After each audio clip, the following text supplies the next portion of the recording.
Welcome to the Mystic Syndicate's A Princess of Celene, a Dungeons & Dragons custom content podcast.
Last time that we played, you all had returned from the Feywild and had made your way back to the capital city of Celene, which is Instead.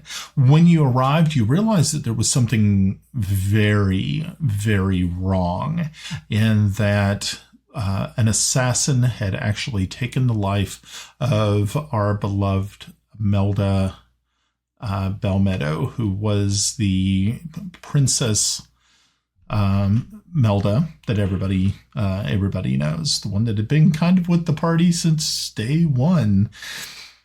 Well, she is now no longer, unfortunately. So, after some heartfelt moments with the group and also the royal family, the party decided to go and visit the gravesite up on the mountain not too far away from Instead. Afterwards, Yarn and Tomas decided to take a really quick trip to Greyhawk so that he could pick up his new musical cubes. Afterwards, everybody met back in Instead. A few of them, Tomas primarily being one, decided to head over to the Broken Bow, which is the prime tavern spot in Instead. There he unleashed upon the masses his newest creation, the the Bardus Virtualis? Bardus Virtualis, yeah. Virtualis, yeah. So yes, and it was a great hit at the Broken Bow. Of course, they had also received news that the war between Bissel and Ket had came to a conclusion, and that within a few days, a truce, not just a truce, but an armistice would be signed in Pellak. Between the warring parties. Oops! I think Grenna got us confused with her OnlyFans camera. Yeah, I'm like, I didn't quite get to see that, but I was a little concerned. I'm like, If y'all could see how red her face is right now. So is this your idea on how to pump up the numbers for our stream? Oh boy! Nobody wants to see this. We're good. Well, the beauty is the cameras are all catty-wonky, so you can't see it anyway. Yeah, you should be. Yeah. The only people who got an eyeful was us. We're like, what's happening? What's happening? That was beautiful. Gosh. Oh, watch. I bet I could pop my eye out. Please don't. Is that your new battle axe? Yeah. My new pizza cutter. Yeah. Yeah. Oh, you weren't on stream. I showed everybody. I was whipping it out. So this ultimately will mean Ed will get cut tonight. But yes, this is. How cool is that? Okay, so for people watching at home or watching later, if you happen to see like blood splatter just hit his camera, just know that he did it to himself. No, I did it Probably all for part the of views, his Brian. wife's plot to find a new one. Give him a sharp instrument and let him go down. It's a widow.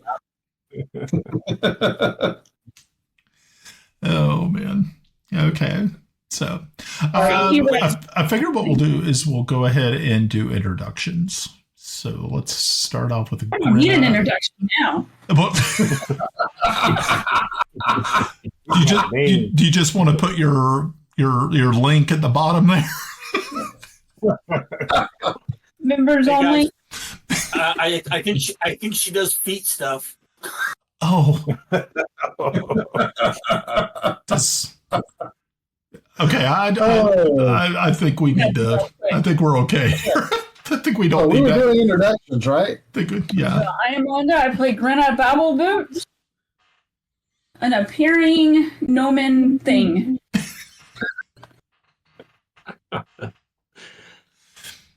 I am Mike. I play Kiffi Blackhammer, a genuine dwarven cleric. I'm Lord Ambassador Tomas Waverly, and I'm played by Ed Bell. And for those of you that want to know, Tomas is an asshole, as everybody seemed to like that post in our private Discord. So you should follow TM Syndicate on Discord, and maybe I'll throw some of my more offensive stuff that I can't put on Twitter over there. Ooh, titty twister Twitter. Ooh. Great. You can follow that, Pav. I don't want to. Hello, I'm Pav. I play Kelex, a Paladin of Heironious. A very tormented soul. Emo. I'm Russ. I play Járngrímur, töframaður, Halldórsson, a fire mage. Yeah. All right. Yeah, I'm just waiting for the new some new graphics for Kelex. He's just now going goth. Everything's black, and he's got really dark eyeliner on it. Be like, what the hell's happening? You know what? I haven't played with Chat GPT in a while. Maybe I'll give it a go. For the record, Ryan, I did send you the new character icon, right? I did get it. I did see it. Is that for June? Sorry. Well, it kind of fits, but it doesn't fit at all. Right, exactly. That's what I was and thinking. when he sent it to me to make the border, I even made the border a little even more, just because. And he was like, "Oh, that's perfect." And I'm like, "Really? Okay." Oh. We got Timble audio testing. Oh, that's good. Volume up. Oh, that works. Yeah, hopefully. We can hear you, but it sounds like you're shouting through a toilet roll tube. I am. Oh. Okay. Hey, what is that? A 20 perception? Woo! Woo. Maximum output. Can you hear me? I can't hear him at all. Yeah, I it's can't hear him. really. I've got earbuds muffled. in. That's the only way I can hear them. Yeah. Yeah, that's a bummer. See, that's A mute rogue. Darn. that's why I kind of give warnings on the podcast, because it's like, yeah, where other people's D&D podcasts are very polished and everything is very, what would you say, more scripted. Yeah, there's actually some production work into it. No, this is exactly how D&D actually is at the table, where people are just talking over each other, being just complete buttholes about stuff. It's what we do. It's our verbs. So those people who are used to Critical Role, where everything is just beautiful. No. We have everything here. We have technical difficulties. We have people with screwed up microphones. We got what it's really like to be at the table. Not real life. Yeah. None of this fake D&D that you young whippersnappers have came up with. I don't know. We don't have any. Working at all. Yeah, we didn't have all that back in the day. Or all we had were our books and Boone's Farm Strawberry. That's all we had. Or some Mad Dog. All I ever wanted was a Pepsi. Strawberry Hill. And she wouldn't give it to me, just a Pepsi. Pepsi. Oh, See, I don't think I started drinking with D&D till I was in my 20s. I still don't. Oh, because beer in the United States in the early '80s sucked. I mean, the best thing we had going was Michelob, and Michelob's all right, but that's about it. No, the best thing about Michelob is you could get it in the enlisted club for $1 a beer. There's that. But then I got Germany and real beer. Yeah. See, Michelob was good on those nights where you're broke.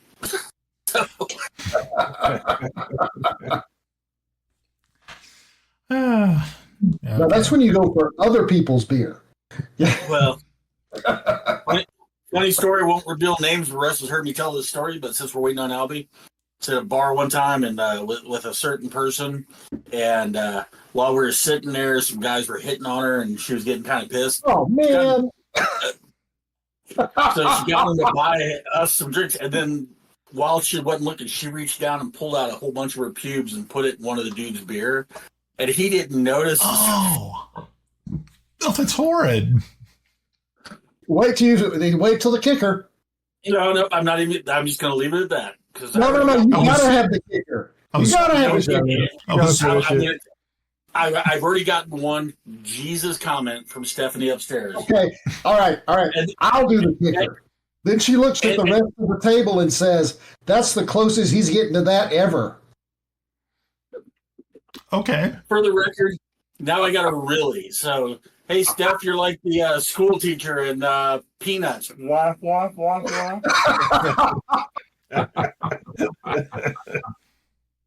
What's that?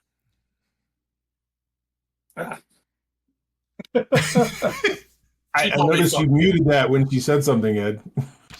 Because it'll blow out everybody's earphones if I yell. She's upstairs, so, but she did give me a hearty fuck you. So woo!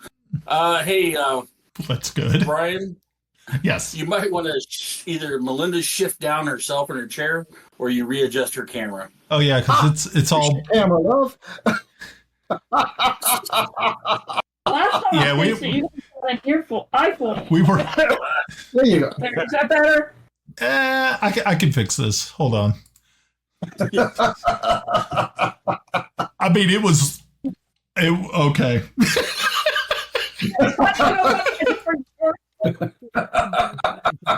This could be a fun evening. I can already tell. You guys are on. Yeah. Okay, I think it's better. It actually has her face in it, not just her. God. Oh, God. What are we doing? Hey, Brian, I believe the Elvish phrase is "en fuego." En fuego. That's the Elvish phrase. All right, fine. Hand me a beer, please.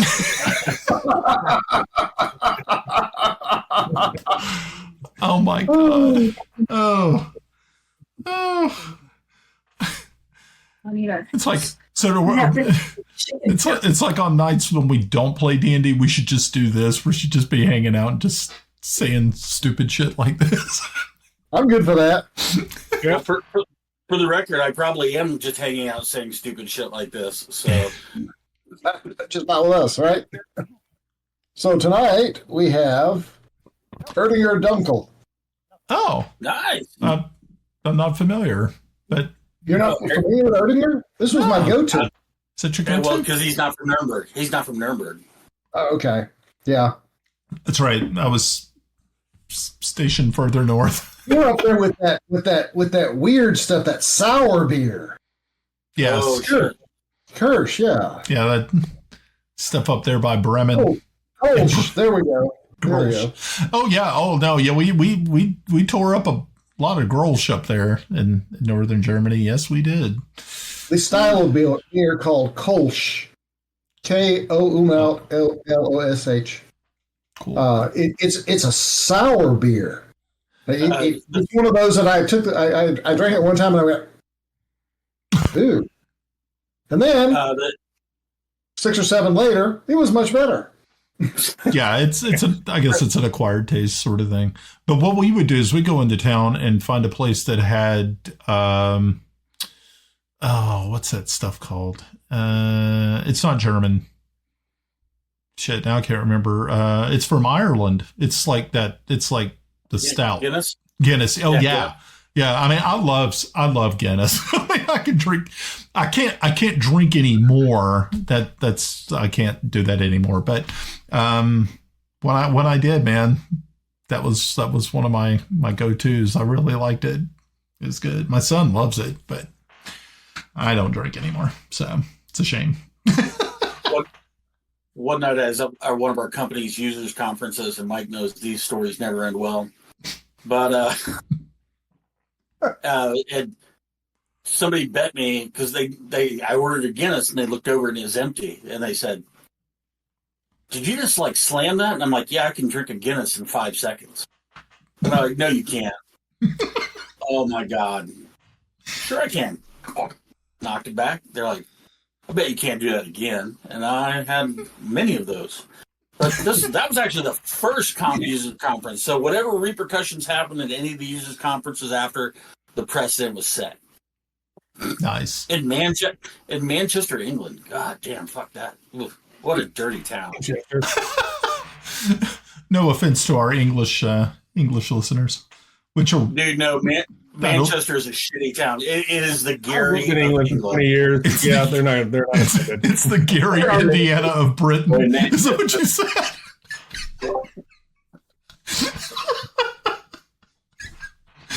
Being that I've never been to Indiana, I can only guess how terrible Gary must be. I don't know. How terrible is Gary, guys? Yeah, I mean, you guys obviously know. You smell it before you see it. There. You smell it before you see it. Oh. Yeah. Oh, that's sad. Isn't there like a short documentary about Gary, Indiana? It came out like a couple of years ago. Shit, I hope not. But for the good thing, they did give us Michael Jackson. Oh, is he from Gary, Indiana? Oh, okay. Yeah. I didn't know that. That's cool. That's a debatable statement. Okay.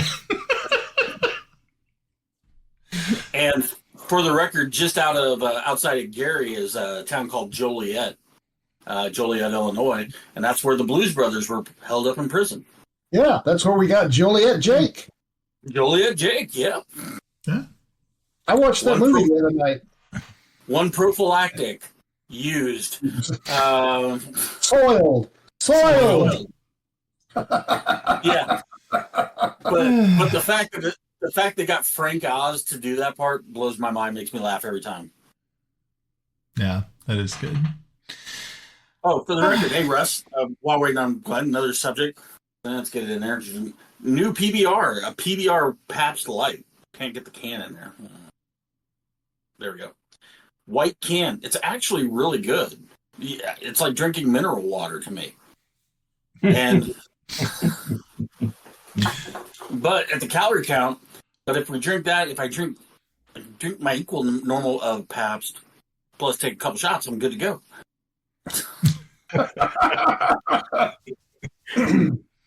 That's why I drink. That's why I drink Erdinger.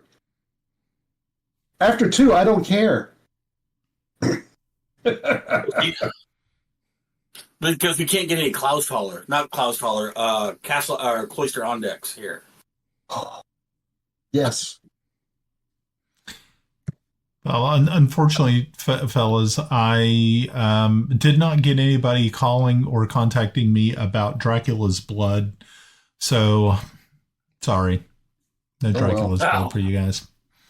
I know that was something you were kind of hoping for. Keep your fingers crossed. You gotta advertise on X. Yeah, I'm thinking about it. I soliciting anything from anybody on X is just a weird thing in its own way. So I don't know. I keep getting DMs all the time soliciting. Yeah, I got one from Melinda. No.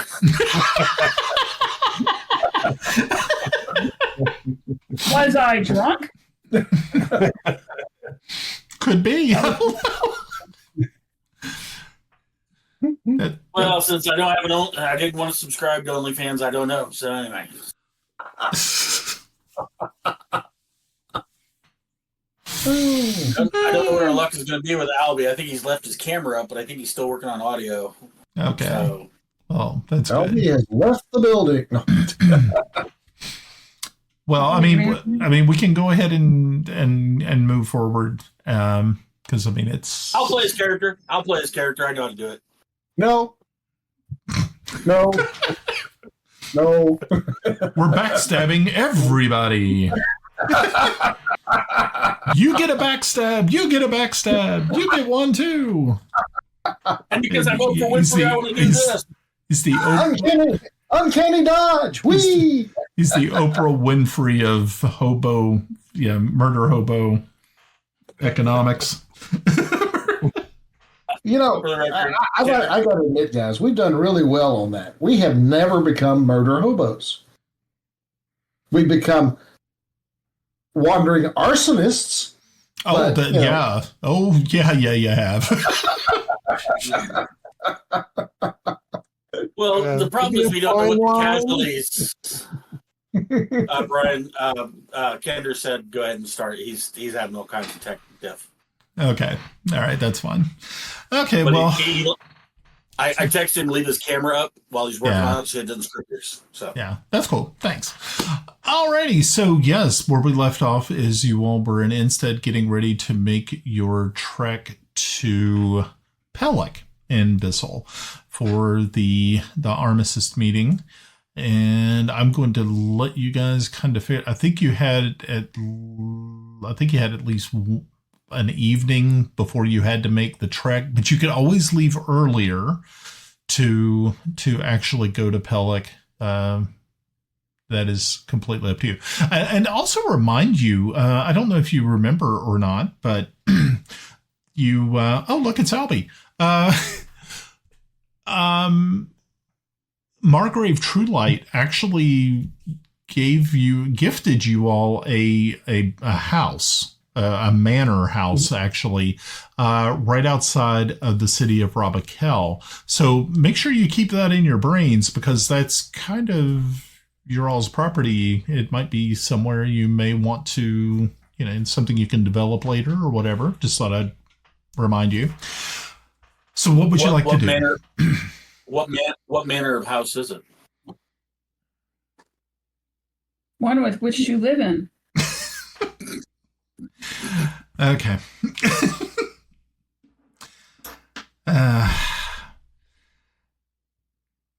Okay. That's all I got. That's all I fucking got. Okay. So, yeah. So what would you like to do? You are in instead. You have probably about 24 hours before you have to be in Pellak. But like I said, you can always do what you want to do. You have time. Kelex is okay with going now. Going where? To Pellak? Pellak, yep. Well, no, we have to be specific on these things, because the last time I said we're going somewhere, it got all kind of, discombobulated. Going to Eisengarten. Yeah. Okay.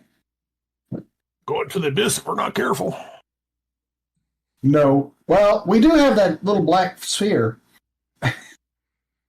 Which is, well, it's not the abyss, it is the Underdark. So. Yeah, one Brian, place. what time of day is it?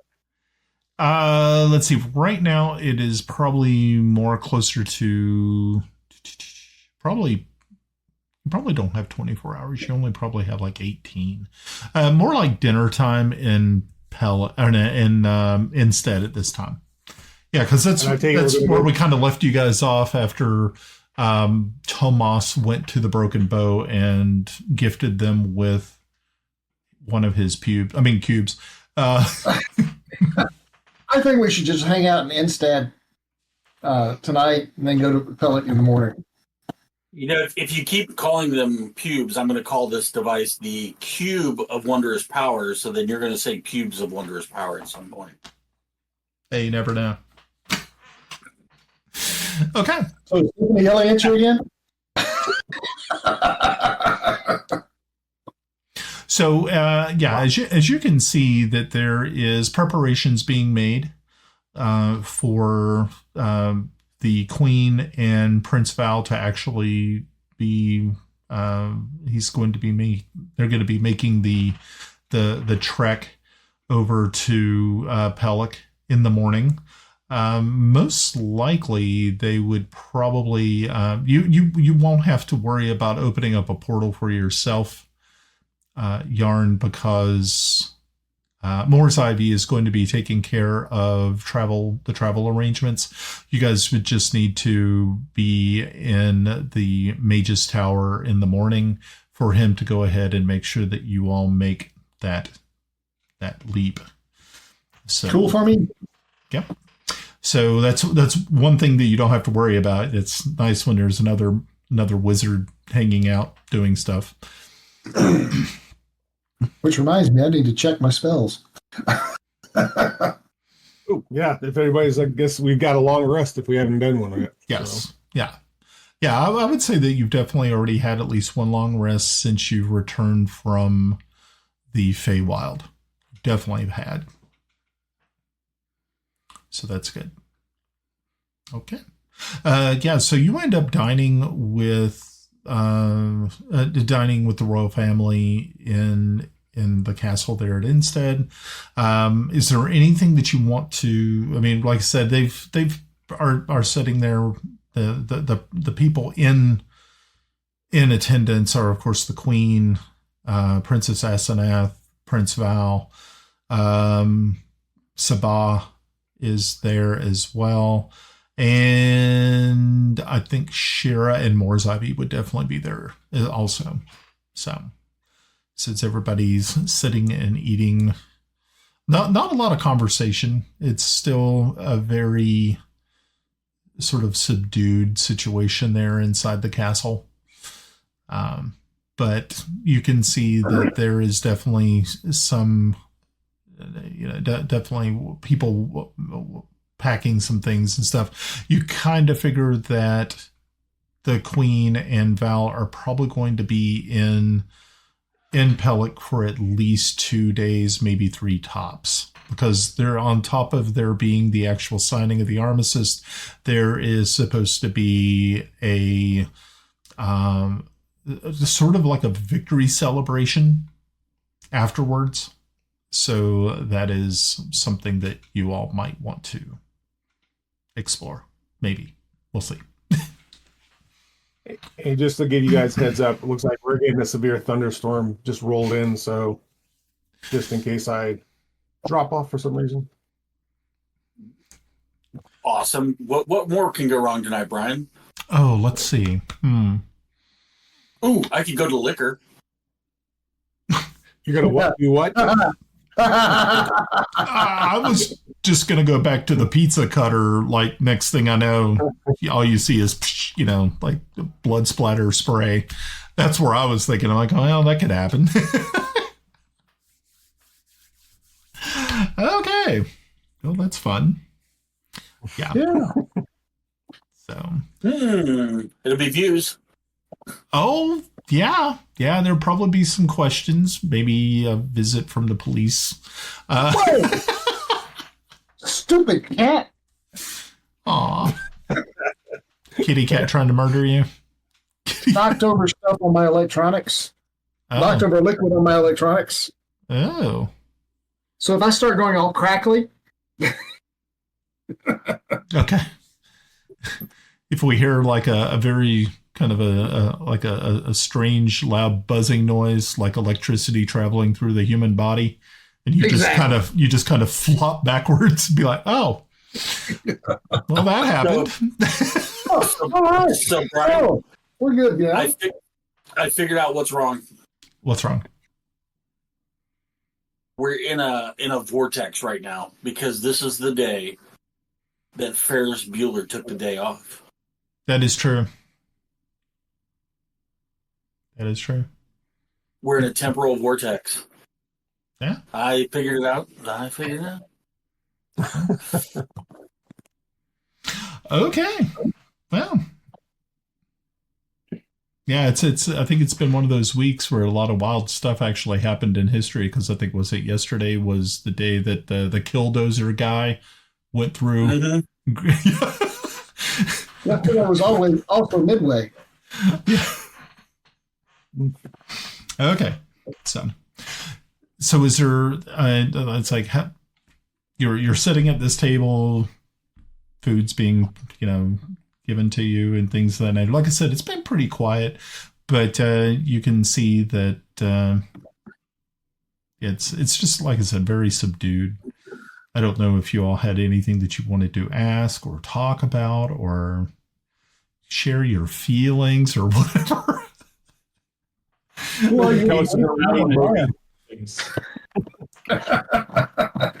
we have feelings? Huh. Oh, that's right. Feeling. Oh, that's right. We're Gen X. We don't have feelings.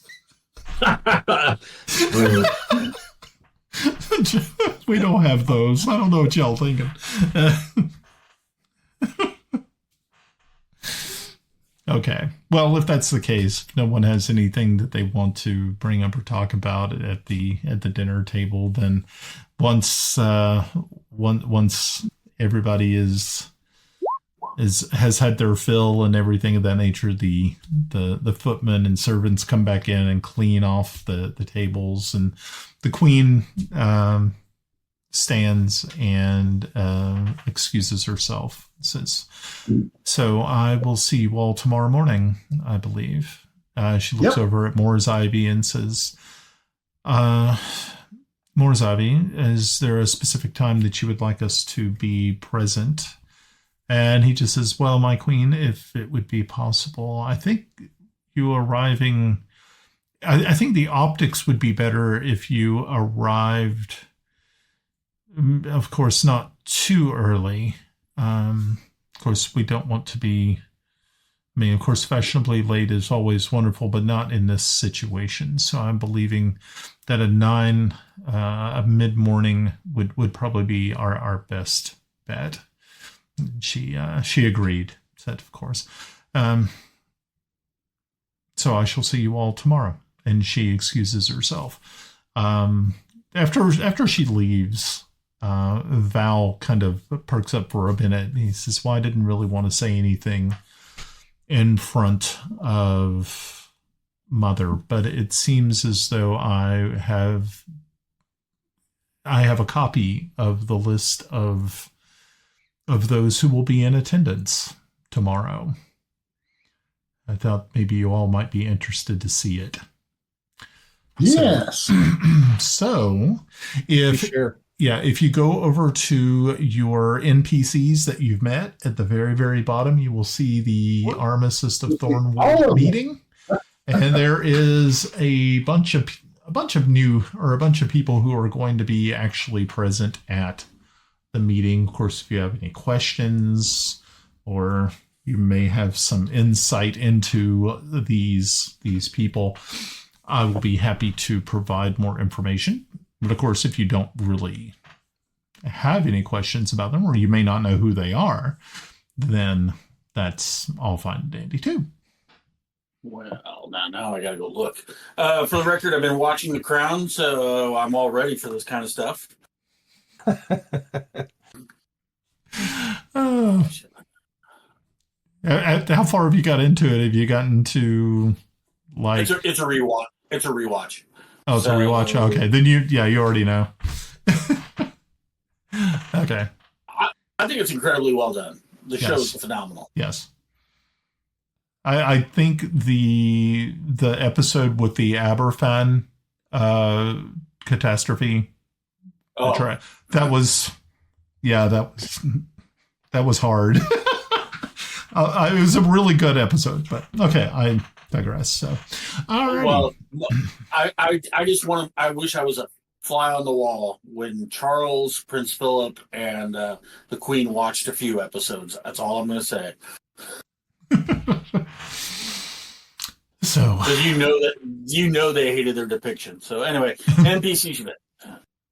Okay, do you want me to read off for the folks watching at home, or does somebody would like to take this and run with it? I mean, I'll be happy to, but from the Vesphi Forest is Queen Zan of the Vesphi Elves. Representing the Celene is Queen Yolanda and Prince Valil. From Sterich, we have Reuter. Her magnitude, Rispin Den. Okay, go ahead, Brian. Okay, so yeah, yeah. Or you can introduce them when the meeting takes place. Yeah, might be. Well, but yeah, Rispin, Drin, Emmendorf. You all have actually met her. You actually saved her life, actually. So you all tend to know her.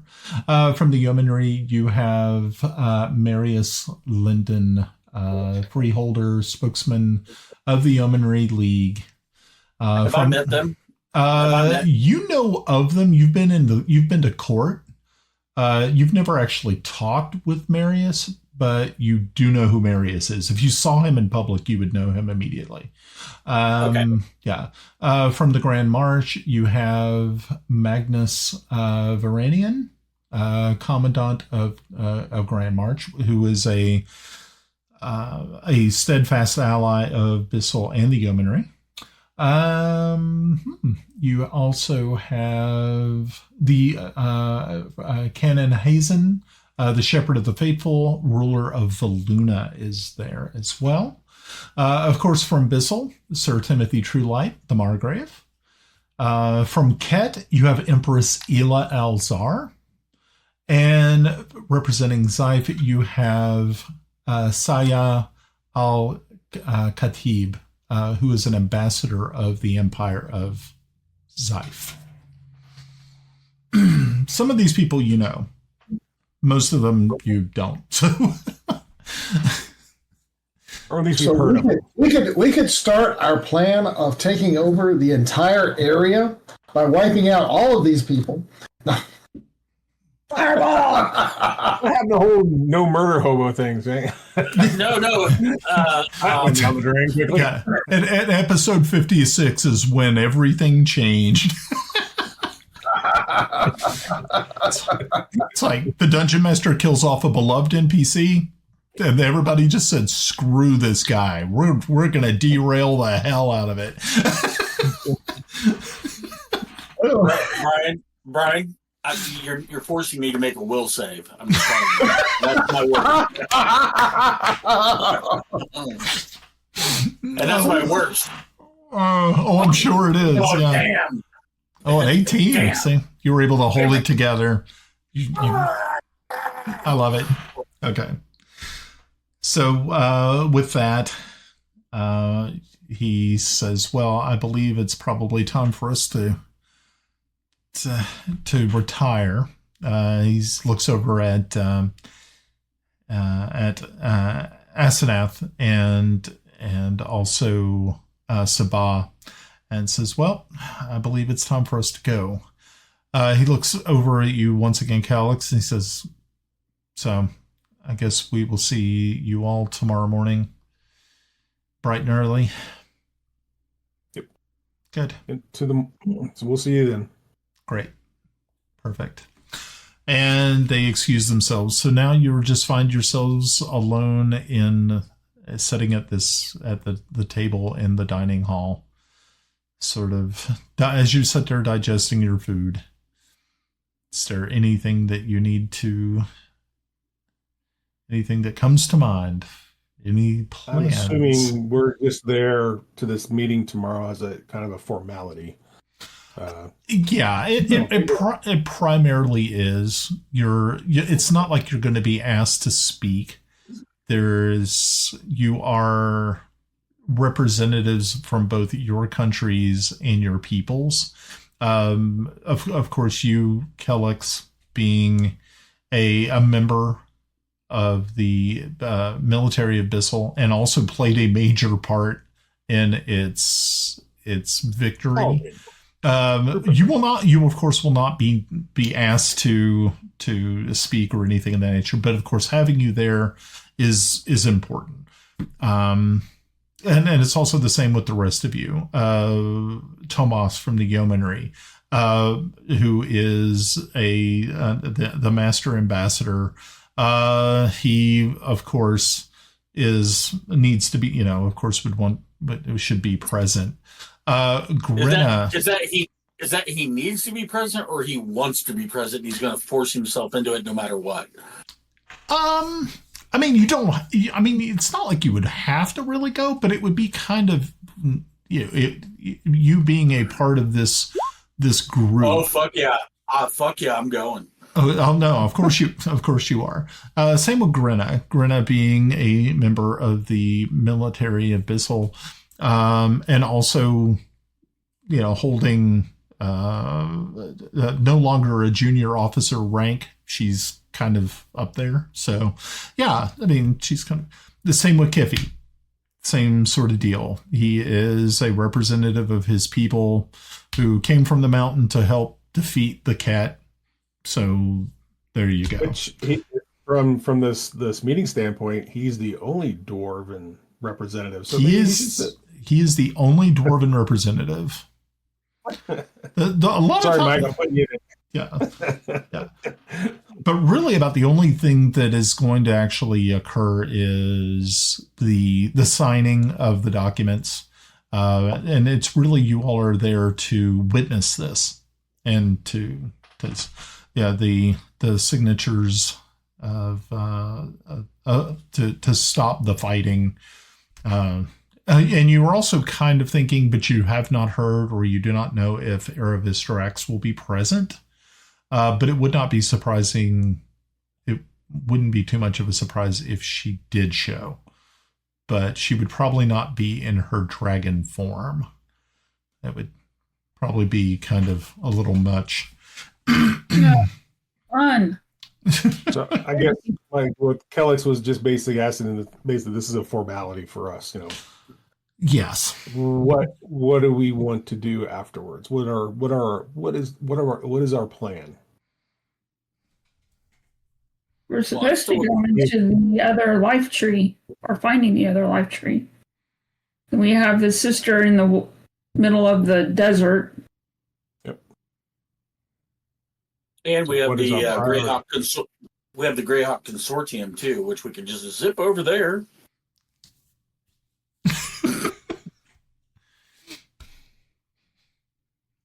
Why would we want to do that? Because Ed wants to create panic and delay and chaos. Okay. Yeah. That's what Ed does. I'm subscribing to her OnlyFans. So Grenna Babbleboots on OnlyFans.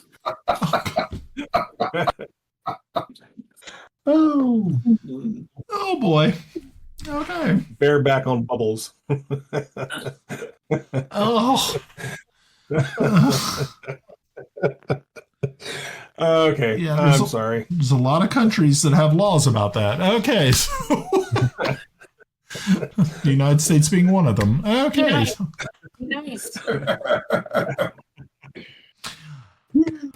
Okay.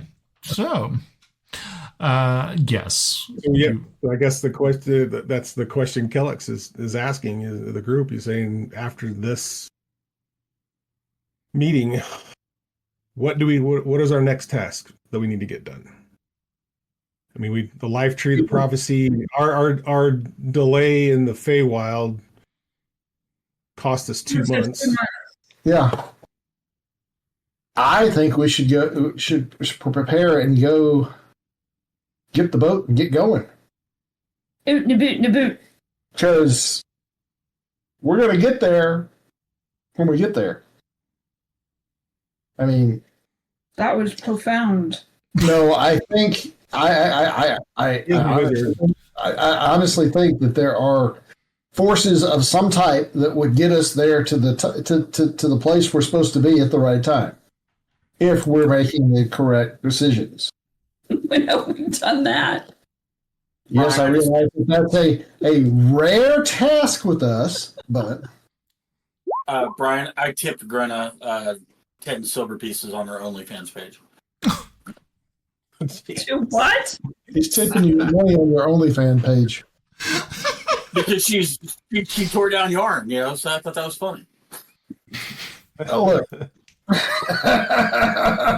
We're done with the OnlyFans, okay?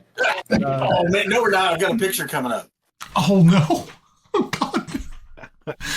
Okay. Well. And I'm surprised you don't get in as much trouble as you should. Yeah, well, anyway. There's that. I understand that with the prophecy, we are losing time. So I'm asking, we're not. There's the oh God, what was her name?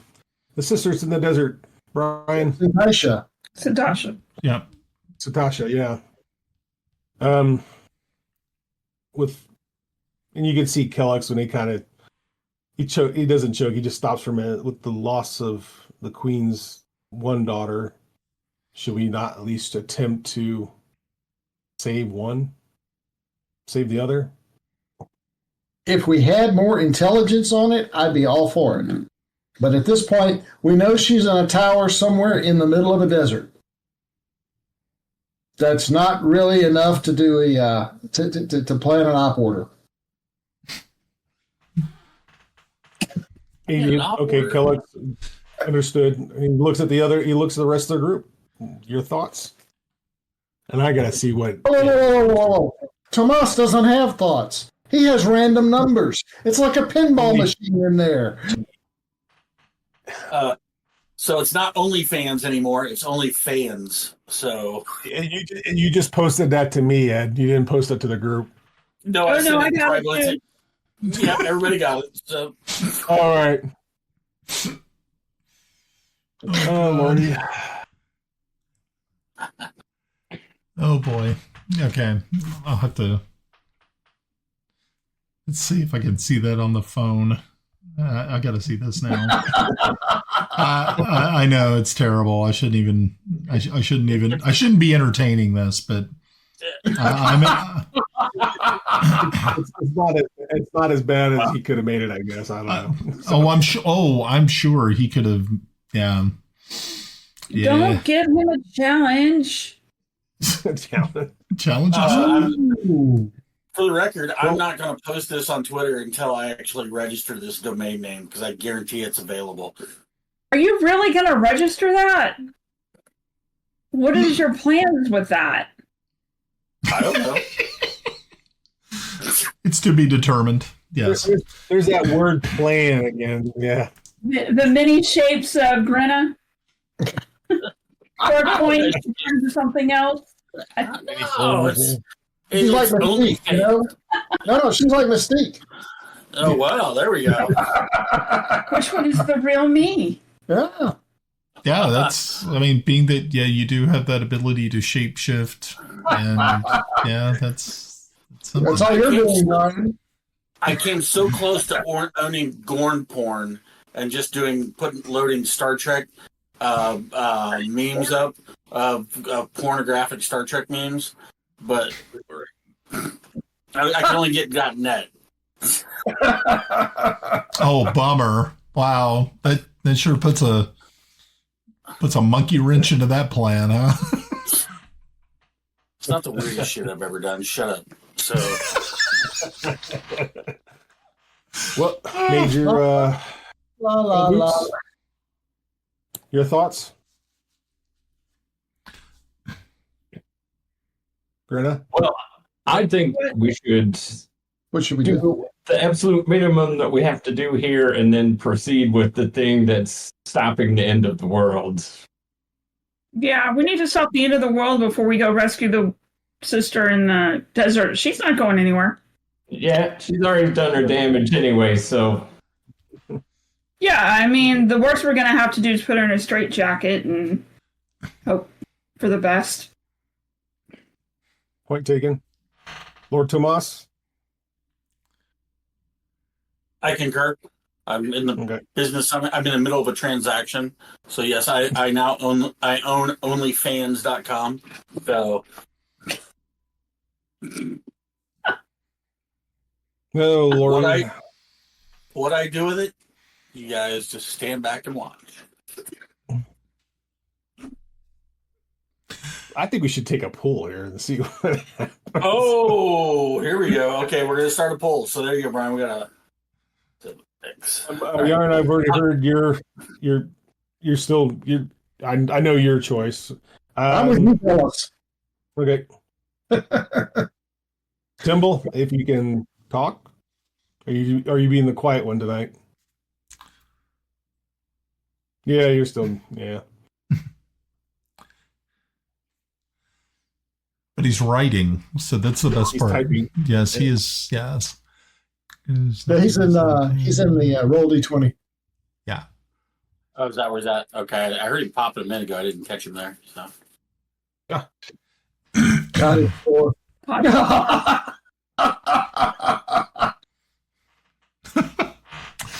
Okay. So have you come to a conclusion? We're still going to the signing, Timble. It's just after what we're doing afterwards.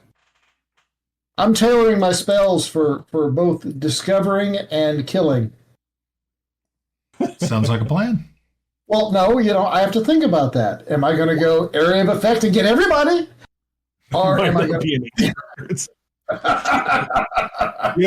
there is that too. So yeah, I gotta. I mean, chain lightning is looking really good right now. Ooh, this goes back to your theory of killing everybody at the table, doesn't it?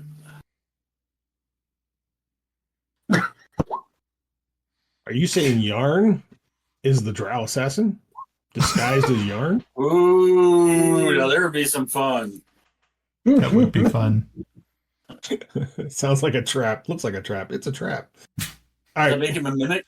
All right. So agreed. And then after this, the meeting, the truce meeting, then we just need to start making plans heading north to Yarn's place. I'm assuming. Yep. His home. Okay. Yep. You get to go home. Wow. Yarn. No, home is still in the Coldlands. We'll need to also speak with the queen. Obviously we're going to need to take her, her little one with us. It's been a few weeks. I can't remember names all of a sudden again. So it's not Asenath. Yep. Asenath is the youngest princess. Yeah. So, okay. So who did come back to the battle? Okay. Alrighty. So you all finally, I guess, excuse yourselves from the table and make your way up to your rooms. Of course, you find your rooms in the order that you've become accustomed to. You have spent many a night here in the castle and instead. But you also have this strange kind of a weird feeling that there is going to be one day where this may be your last night that you stay at this castle. But no one knows when that day will be. But each one of you have this feeling, will it be tomorrow? Will this be the last night? Who knows what the future holds indeed. Is this we just won't ever come back? Or is this more of we're going to be kicked out Or is this more of a Instat's not going to be here? You're not sure. It's just that you had this weird feeling that it's like a type of final, a feeling of finality, that there is, it's a sadness, but also something exciting for things of the future. You don't think that you would ever be turned away from Celene, but you definitely have a feeling that there is definitely going to come a day when you will probably not ever have to return to this place. There will be no reason. Okay. Subtle but important difference. Well, I guess for the bittersweet, this was Melda's home. She's no longer here. So I think he's kind of looking forward to, I don't know, in a way leaving from, maybe, I don't know, with the memories too. So, yeah. Yeah. Yeah, it's especially hard for you, Kelex, because as you walk these hallways, remembering the memories are really the hard part. The walk in the garden, like a whisper in the halls. Yeah, it's pretty difficult.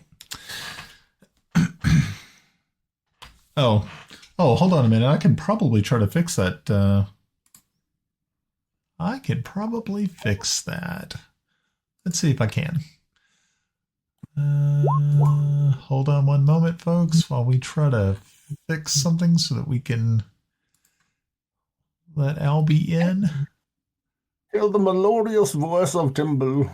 Yes, we definitely want that. Yeah. Yeah. You and I might be Dro. Yeah. I don't think so. He's Drow. We knew it. We knew it all along.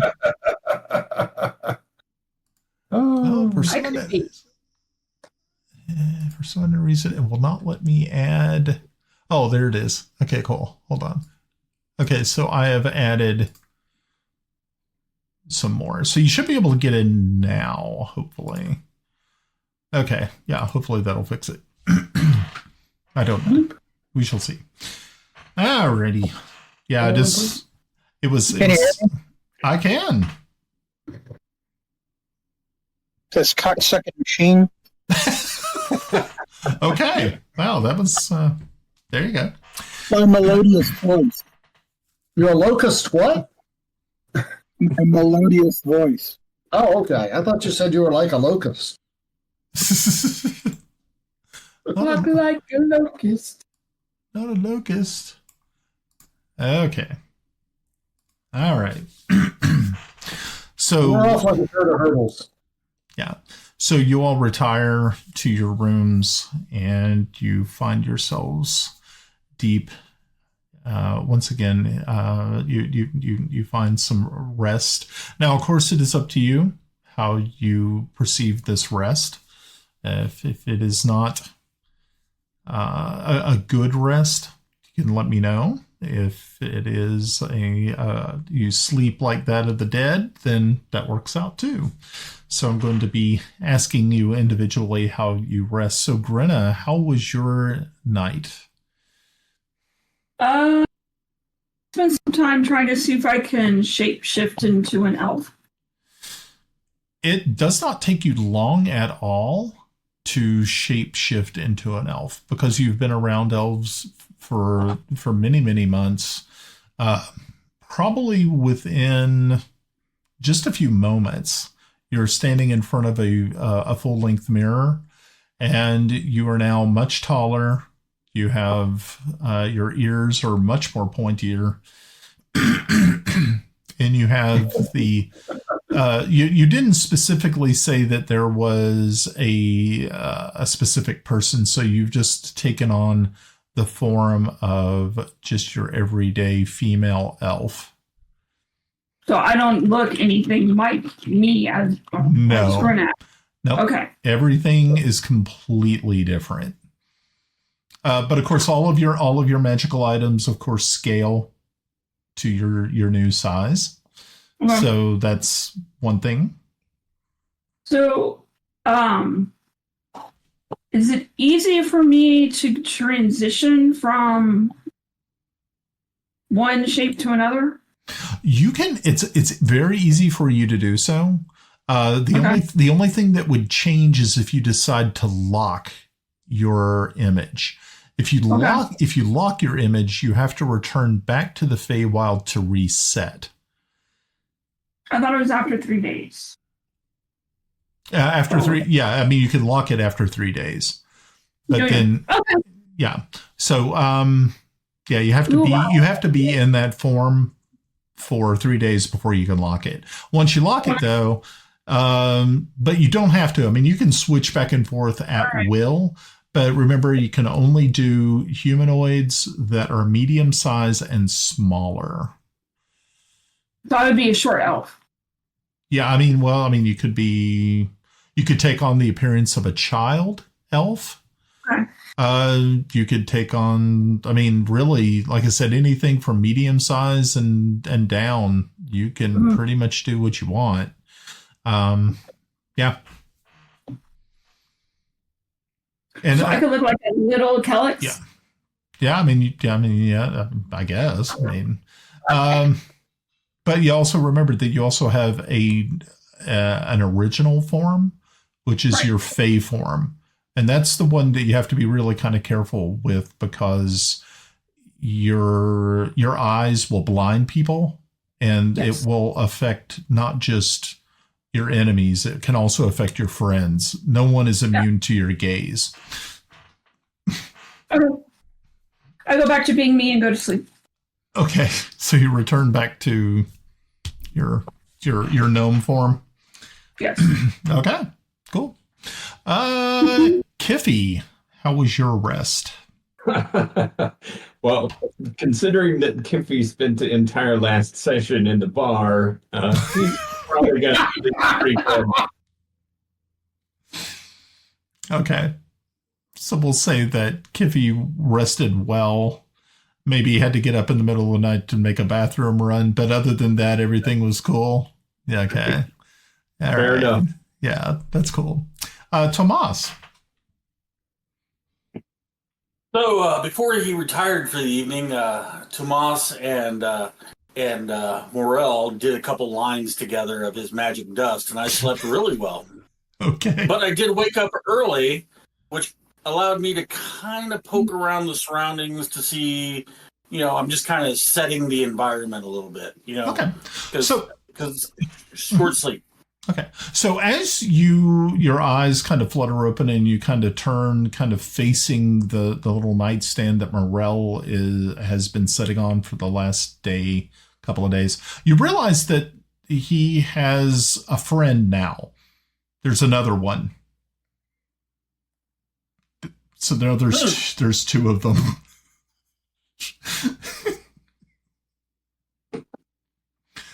So, out of character, just so I know, are we treating these as myconoid spawn kind of thing? Kind of. They cannot move under their own power. You have to take them places, but now there's two of them. And they seem to have started to break down the nightstand. Their kind of tendrils are breaking down the wood of the nightstand. If I give an extra 3 hours while I go explore, how far will they get through the nightstand? It's probably going to still take many, many days. But now that you've kind of seen that there's a situation that there may be a population issue. Not at all. I don't see this as a population. You don't see this as a problem. This is not a problem. Oh, man. He's probably thinking, more money. I'm going to kind of gently, what would that be? Is there nature? Nature. Yeah. All right. Yeah. Yeah. One of them I don't pluck out so well. Okay. I'm trying to pull them loose. I'm going to put them up on my shoulder while I walk. I said, let's go find you guys some dung, because while I'm walking around, I guarantee we'll be at the stables at some point. So find them some premium dung. Okay. All right. So Tomas is on a quest for shit. yes. Don't I have a bag of that somewhere? Yeah, actually, you do. You actually have a large bag of fecal material. Yes. I understand that, and then we're going to use that later. And I wish I had a whoopee cushion so I could play Quest for Fire on a whoopee cushion. Quest for shit. So anyway, I got my own soundtrack. Make a great T-shirt. Okay. Quest for shit. Okay, quest for shit. Okay, so Pav, how was your evening? How was your sleep? Yeah, he didn't sleep so well. You're all, but see, here's the situation with you, Pav. You were almost to the point of exhaustion. You have not slept in probably close to 2 days. Not slept well, and you are to a point where you have a point of exhaustion because of that. Because of that situation. So I need you to make a Constitution save for me real quick. I just want to see if you're able to. A 22. Okay, cool.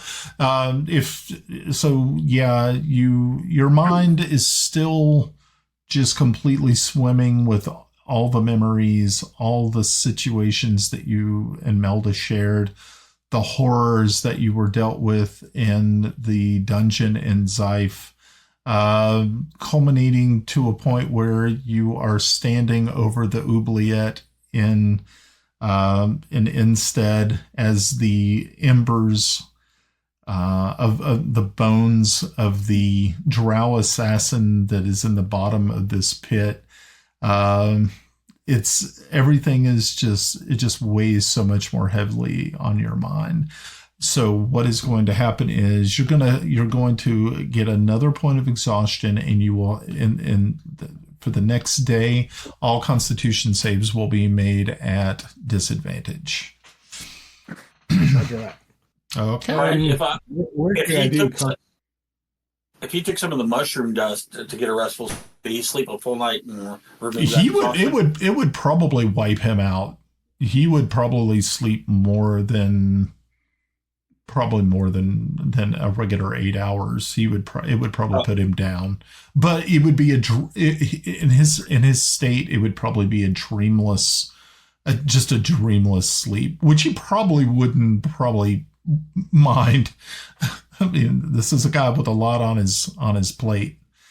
Well, that's what I'm trying to say. Even if he slept longer, then he wouldn't have the exhausted condition. Right. Yeah. But you, of course, won't know that until you see him the next morning. So I got 2 points of exhaustion? Yeah, you have 2 points of exhaustion right now. Yeah. Yeah, so you is hurting. Okay, so Yarn, how was your night? How did you sleep? I slept the sleep of the just. Oh, I'm intrigued. The sleep of the just. Okay. I don't have any issues right now. I don't really have to relearn spells because I've got those already memorized. It's just I go to sleep, sleeping lightly as I always do because. Okay. Very, very good. Okay, so the next morning you all arise to the smell of breakfast cooking. Not dung. But not dung. Was there anything from my reconnoiter from the evening? Well, that would be in the morning because you woke up and saw your multiple morels. So yeah, of course you can go to the stable and find horse dung. There's plenty of that. So that's one thing.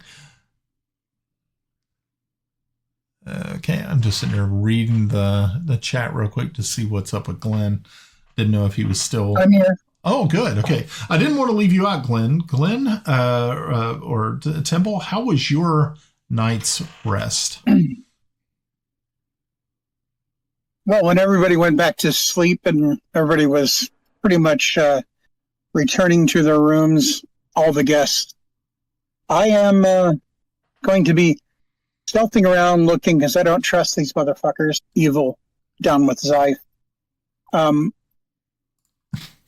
just going to start perusing, and then when I get, I don't know, halfway through the night or so, perhaps then I'll return to my room, set up some stuff so that I know if anyone tries to come in. And I sleep with my weapons in the bed near. I'm ready. Okay. Okay. And that's how I'm going to face the day tomorrow. Okay. So very good. So it's wouldn't say it was a restful sleep for you, Timble, but it was at least sleep. There's, like I said, another person with a lot of thoughts rolling through their minds. That is definitely you. While it may not be as traumatic as paths, you still have a pretty hard time getting sleep, but eventually you do. Yeah, as much as I bitch and complained about being chancellor, I still kind of, at a kind of unconscious level, care for this place. But on the conscious level, I can't wait to get Pellak behind me. Okay. Well, very good. So the next morning you all arise and, like I said, to the smell of breakfast being prepared, servants come in, help you with your, help you dress, get everything ready for the day. Tomas, you had already skedaddled out the door early in the morning as you went looking for dung and dung-like materials, which you were able to find. I don't know how you want to do that, but what do you want to do with your dung? Well, during my investigation, what I was trying to find is, I figured if we're going to start a new race of creatures, right? I want them to eat the best dung available. So I'm looking for the nobles' horses, and I rolled an 18 for an investigation as I'm going around the stables. Okay. Looking for the best dung, because they're going to be the best food. It's going to be the best merch. It's probably going to be a lot of, almost core-ish, texture in it, because they eat very opulently as horses. So looking for something with, okay. Alrighty. So that's good. Stuff with some oats, some fiber in it. Did you say is Lady Delia going to be here? Yes. Okay. I'm going to stick myself close to her. Okay. Well, very good. And in fact, Brian, while I'm down there, I'm kind of hoping to meet up with maybe one of the stablemen that can kind of say, "Oh no, this is Lord So and So's horse. Oh, what's a mighty fine? Is it? I'm really trying to find the best material for these mushrooms." Okay. Yeah. So you're able to walk away with a pail full of probably some of the finest horse crap that Instead can offer you. That's what I want. Okay. And then I'm going to put the mushrooms on it while I'm out and about. So. Okay. Yeah, that's great. Yeah. Okay. So yeah, you cart this container of poop back up to your quarters. You put your little mushroom friends inside of it as you start to make your way down for breakfast. Of course, everybody is there at breakfast. You can see most have their finest on. The Queen, Val, they are definitely dressed the part. You all, of course, also have clothing appropriate, but it was not a requirement You can, of course, always wear what you normally wear. That is totally up to you. It would be different if you were a part of the ceremony itself. You would expect to dress better. But what you have on, I mean, of course, yarn, I mean, you have your mage, your master mage robes on. So you fit the part no matter when. So that's kind of nice. What? That smell. Tomas, did you go with dog shit again? No, I cleaned up because I would have put on my finery, so hush. Check his fingernails. You better be quiet or you don't get a Quest for Shit t-shirt. Quest for Shit t-shirt. Wow. Say merch is being developed right here on the spot. I'm not saying it's good merch, but it's merch. Well, you need a screen. You need a screen, Brian, just for the stuff that I send around during the games. So true. So, Brian, I'm not leaving anything in my rooms at Instat when we leave. Okay. Yeah, you usually travel pretty light. So, you're definitely one that I would not expect to leave a lot behind. I think Kiffi also is probably in the same sort of boat. I don't know. I basically don't have anything except the clothes on my back. And the big hammer. Yeah, that's really about all that's your claim to fame. I don't know about everybody else. I know that, like, of course, Tomas has his little morale buddies, but clothes and instruments and he's so for the record, I've done a little research, and the closest I can think of, if you have myconoid race, they're going to be referred to forever now as a menagerie. So I have a menagerie of mushrooms. Okay, that's great. I like it. So, everybody is downstairs. Everybody is eating their breakfast. Everybody is dressed appropriately. Okay. Yes. Okay. Kelex is definitely going to be wearing his armor. He did try to do his best to clean it up. But he also will be wearing his nice cloak. So, hey, I have a cantrip that'll fix that. It's true. He does. Well, as you see Kelex come into, you can see that he's looking mighty tired. He's got bags under his eyes. His armor is probably not as well polished as it should have been. So, I guess, Yarn, are you going to do bibbity bobbity boop and kind of fix all that? I suppose. Okay. He's my fairy godfather.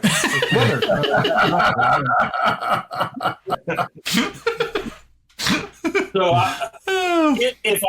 if I create a fake dating site, there is going to be a fairy godfather named Yarn, and with a profile for him.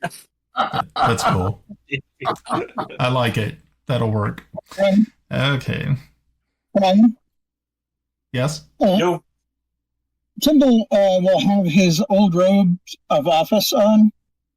He will also have some chains around his neck with a number of the seals of office. Okay. I will. Those seals are not the ones I actually have that are duplicate for Bissel, but just some practice ones I did. So they look good, but they're not great. They don't work. This is your third set? I've got more sets than that. You got to practice this stuff. But I'm going to be fully dressed with my gear under my robe. Okay. That's fine. Okay. That looks good.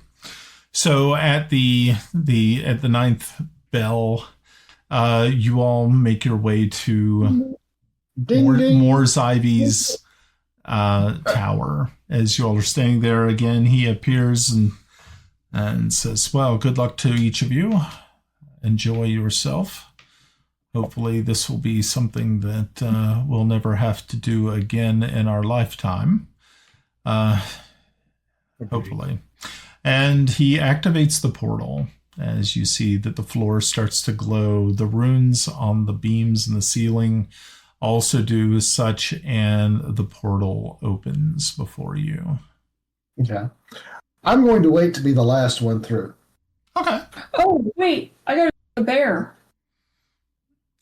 The bear will find Yeah, okay. Bear will find me. Oh, look, Yarn's standing there waiting for everyone. I'll walk up to him and go, I'll hold your hand, Yarn. I know you're scared. We can go. And he starts pulling him through. As Timble flies through the teleport. I'll test my strength against yours any day. Okay, we can have a strength. We can have a strength test. I'm fine. Brian, real quick, I'm going to donate 10 silver pieces to Timble's OnlyFans site. So. No, I turn to Moss Isley and say thank you for all you've done for us. We appreciate it. I like our Star Wars crossover with the names. and express my gratitude. All the things he's done for us. Yeah. And if we don't see each other again, farewell. He tips his hat to you and says, "It has been a great pleasure, Yarn, working with you. Good luck." Thank you. Come on, Timble. And I'll wave to Moores and go, "Thank you, sir." And I'll walk through. Okay. So you all now find yourselves in the courtyard there at Castle Oversight in Pellak. So you can see that this place has been decorated quite nicely. There are banners flying. There are people running around preparing tables and things of that nature. You can see that the guards are dressed very nicely. The castle guard. There are some parties that are arriving from the other countries. Have started to make their way up towards the castle. You do know that you still got about 3 hours before the festivities are supposed to actually start. But yeah, as you're watching and seeing all of these things transpiring, you see Sylvia, the Elven ambassador from the Vesvi, looks up from one of the tables as he was helping prepare some other elves who are dressed in the livery of the Vesvi. He smiles and immediately walks over to you. Okay. And before he gets there, yes, guys. If anything happens, the rally point is my tower. Roger that. Okay. Roger. And once I'll say hello to Sylvia, but I go to the tower. Okay. I have a purpose. Okay. So yeah, as you were kind of you just give him kind of a real quick wave, and as you start to make your way to the mage's tower here, your tower. Silver approaches and says, "It is so good to see you, all of you. This is just a monumentous day. Everything that we'd worked for has finally come to fruition." He does not say anything about Melda. You're not really too sure if he knows or not. He wasn't very familiar with her. Maybe only met her once or twice. But you can see that he definitely has joy being able to have you here as things are getting ready to progress for the signing. Not too long after that, you see Pliny von Mundrik join your group as well. She comes over and shakes your hands, and again, also this outpouring of gratitude that you decided to attend. I will give Pliny a big hug. Okay. Yeah, she returns it. As you all are standing around just talking and once again touching base with your friends, a portal opens up right a little bit to the left of you as Raven and Lady Ilia walk through. Of course, dressed in their finest. Raven is wearing, of course, black. It's her signature color. But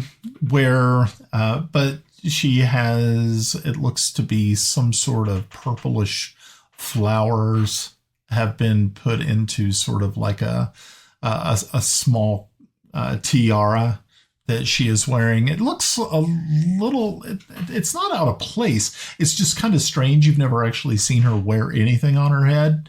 So, but it does sort of make her look a little bit more, just more impressive. Ilia is wearing a green and gray dress that's extremely stylish. You can see it's of elven make, so obviously it was something that she bought in Amarillo. It is very wouldn't say it's not, definitely not revealing. It is it's proper. It's an extremely proper dress.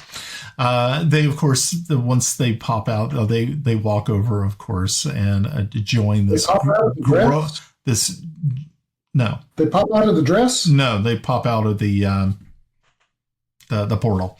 Not the dress. Okay. I will go over and bow to Lady Ilia and tell her how happy I am to see her in good health. Yeah, she replies and says, "It's good to be home. Thank you so much for helping make this possible." Yeah. And then I'll turn to Raven and I'll bow to her too, because I see that little tiara and now I have to wonder.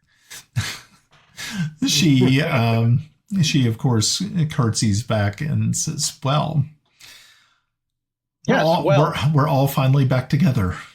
This is troublesome."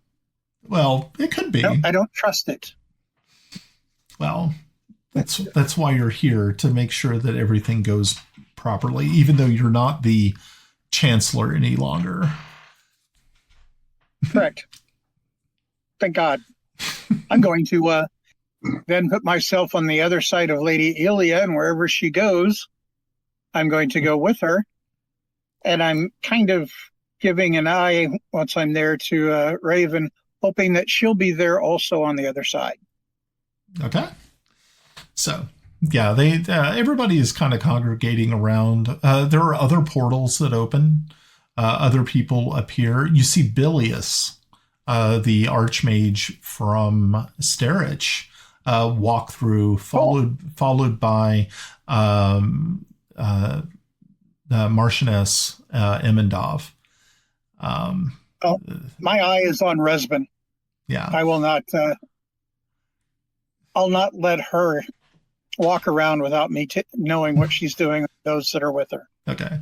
So yeah, she of course nods to you, but she does not approach your group. One of the first things she does is you notice that she catches the eye of Lady Ilia, and it looks as though they exchange a glance. It does not look like it's a hostile glance. It looks like it's just they acknowledge each other, and they just sort of, quickly bow their heads towards each other, noting that they are that they have made the connection. Yeah. It didn't seem like there was any sort of animosity or anything of that nature. As soon as they step through, Bilius closes his portal. like I said, other portals are opening. Eventually, you see a portal that that opens, and you see Sylvia immediately come to attention as a beautiful elven woman dressed in a purplish gown, a crown upon her head, walks out. And you can only imagine that this must be Zan of the Vespi. Yolanda walks over towards her with Val, and you can see that they exchange some words in Elvish. You see that it's very cordial, it's very formal,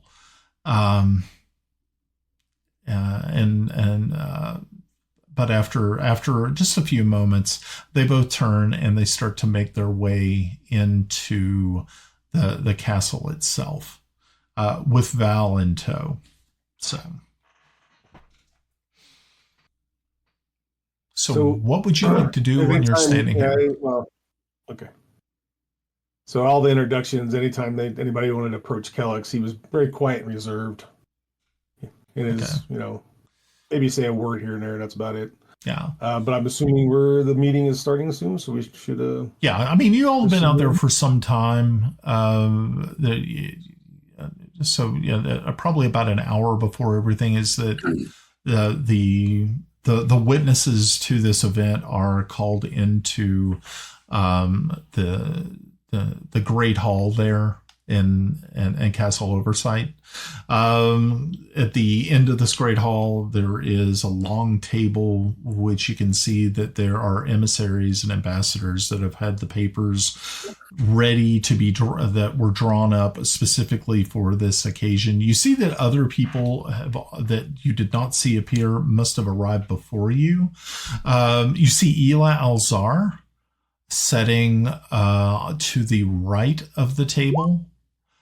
Sitting across from her on the opposite side of the table is Margrave Truelight.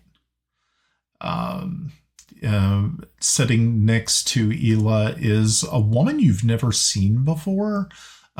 She wears her clothing is it looks like it's just a pretty straightforward sort of gown, but you can see that she is wearing a veil over everything, so you really cannot see her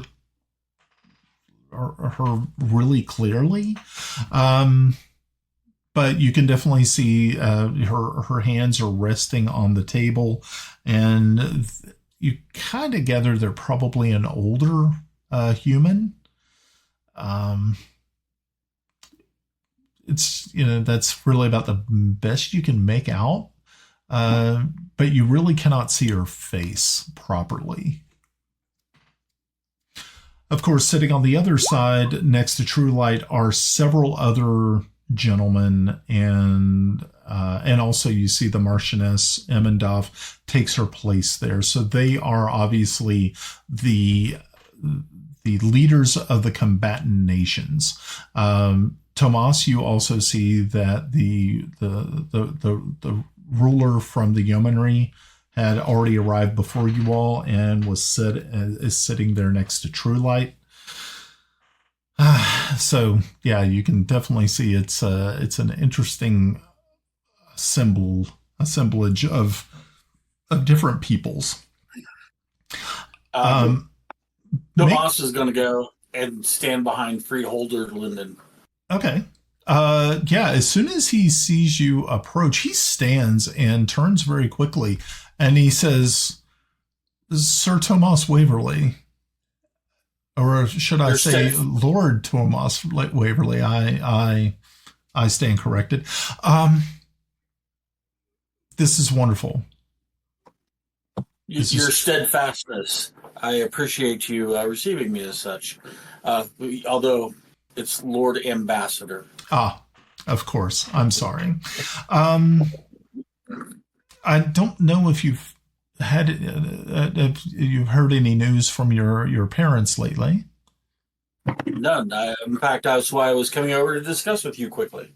Well, your parents, and actually you, sir, are to be congratulated because you have literally made the yeomanry one of the most richest countries in the Flanaess. Your discovery of the flammable gas in the Rushmores has. Hey, wait a minute! I did that.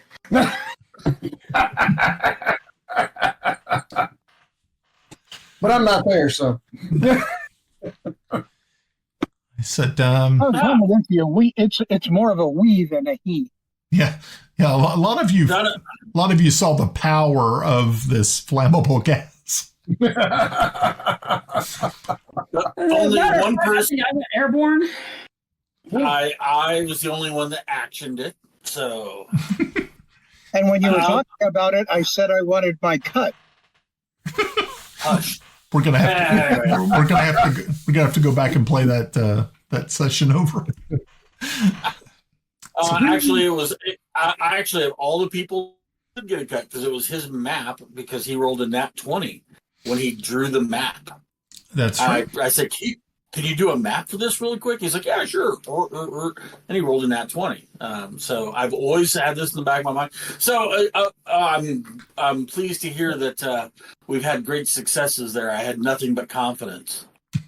Great success. He says,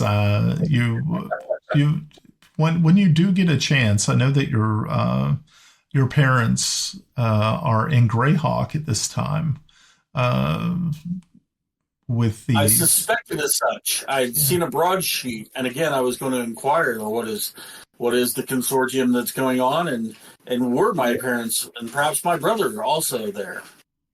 It said, I don't know if your brother was. I know that he was still, up until a few weeks ago, still fighting in the north with the Ket, but I'm sure by now he's hopefully been able to return home.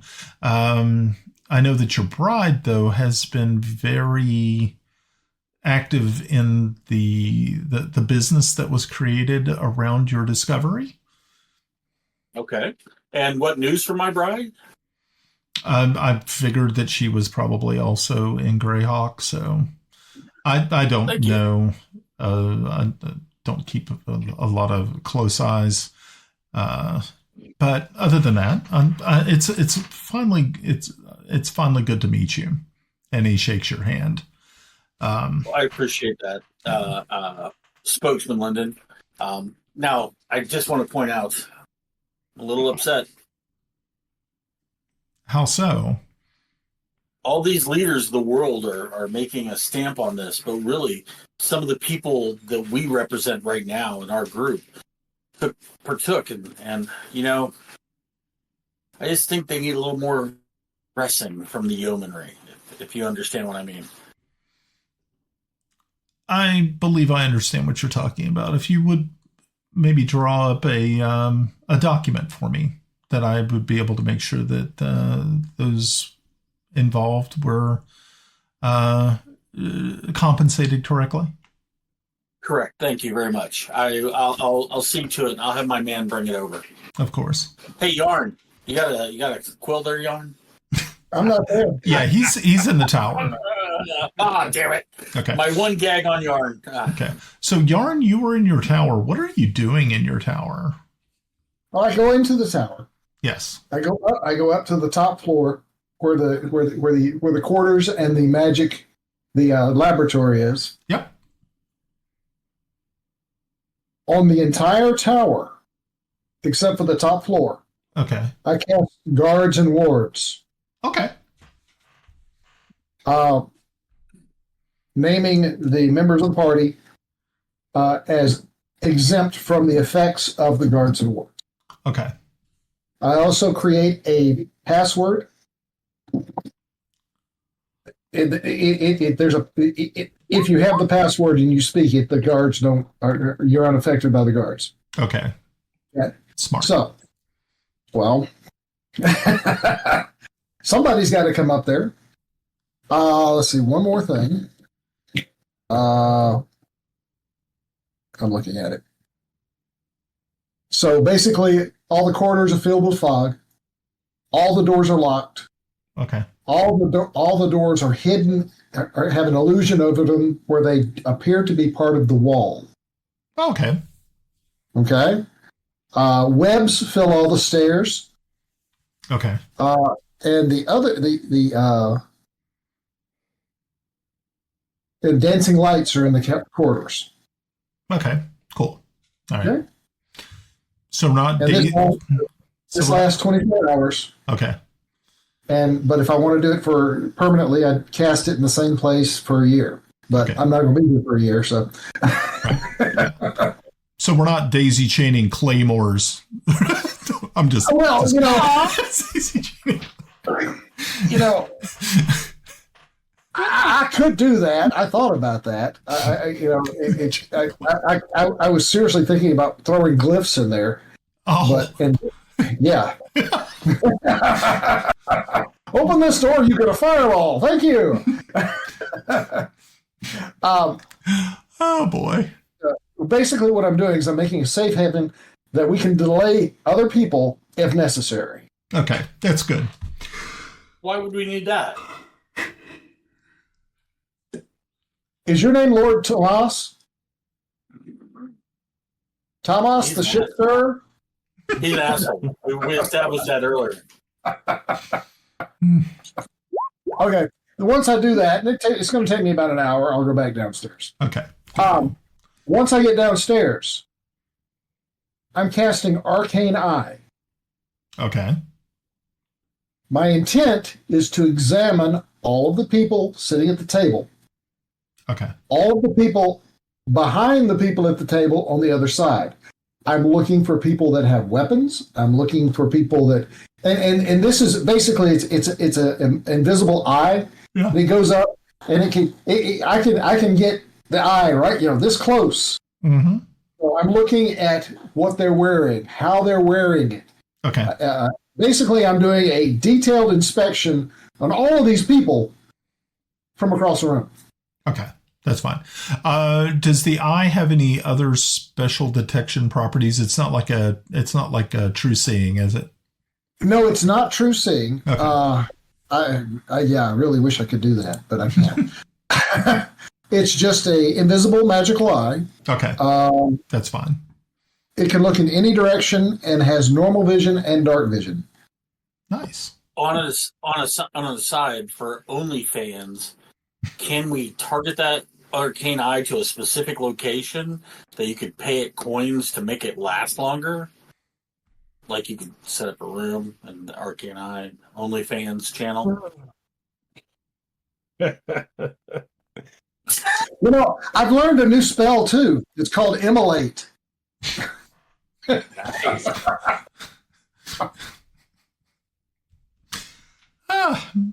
thought you called that moonlighting. Kelex, did you have a question? Actually, yeah, I kind of wanted to go back to the lady that was sitting across from the Empress.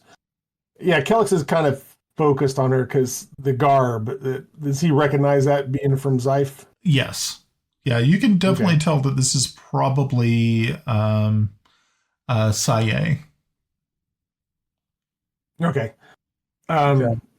So, because what he's remembering is, back in the dungeon there, and meeting a particular drow that was obviously there with Zyph. He's gonna walk over to the Empress and bow to her. Okay. And, it looks like. Oh, go on. Yeah. So Ela stands and greets you, and she says, "Lord Kelex, thank you. Good to see you, Empress. It is good to see you as well. Thank you again for everything that you did for my father. It was, it meant worlds to me that the respect that you shown, and also your gentle care with me in bringing me to Celene. That it showed me that our enemies were obviously the ones within and not the ones without. So she says, it's a debt. I'm not sure. I mean, it still seems strange to me. The person I thought was, the enemy is essentially somebody I owe a debt to that I can't repay. Oh, I think what you had done, in showing us what the deception that had been placed upon us, saving countless lives of Ket and Bissel. I think my father would look at that as being a gain on from his standpoint. I would hope your heart is no longer troubled by that. He hesitates a little bit. Yes, I believe. She reaches her hand out and places it upon your hand, and she says, and she comes in close, and she says, I heard about your princess love. I am so sorry. And thank you. She leans back. Says, you can see he composes himself a little bit, and so, do you mind introducing me to? And he kind of nods toward. Of course. She turns and says, "This is her Exalted Lady Sajaa El Khatib." You see Sajaa stand. She's not. Probably a little bit almost about the same height as Empress Ela, and she extends her hand out. So, and you can definitely see that she is obviously a woman of some advanced age. And as you get kind of closer, you can see that the veil over. You get a better look. The hands are old, but the face it looks like it's been well cared for. She immediately,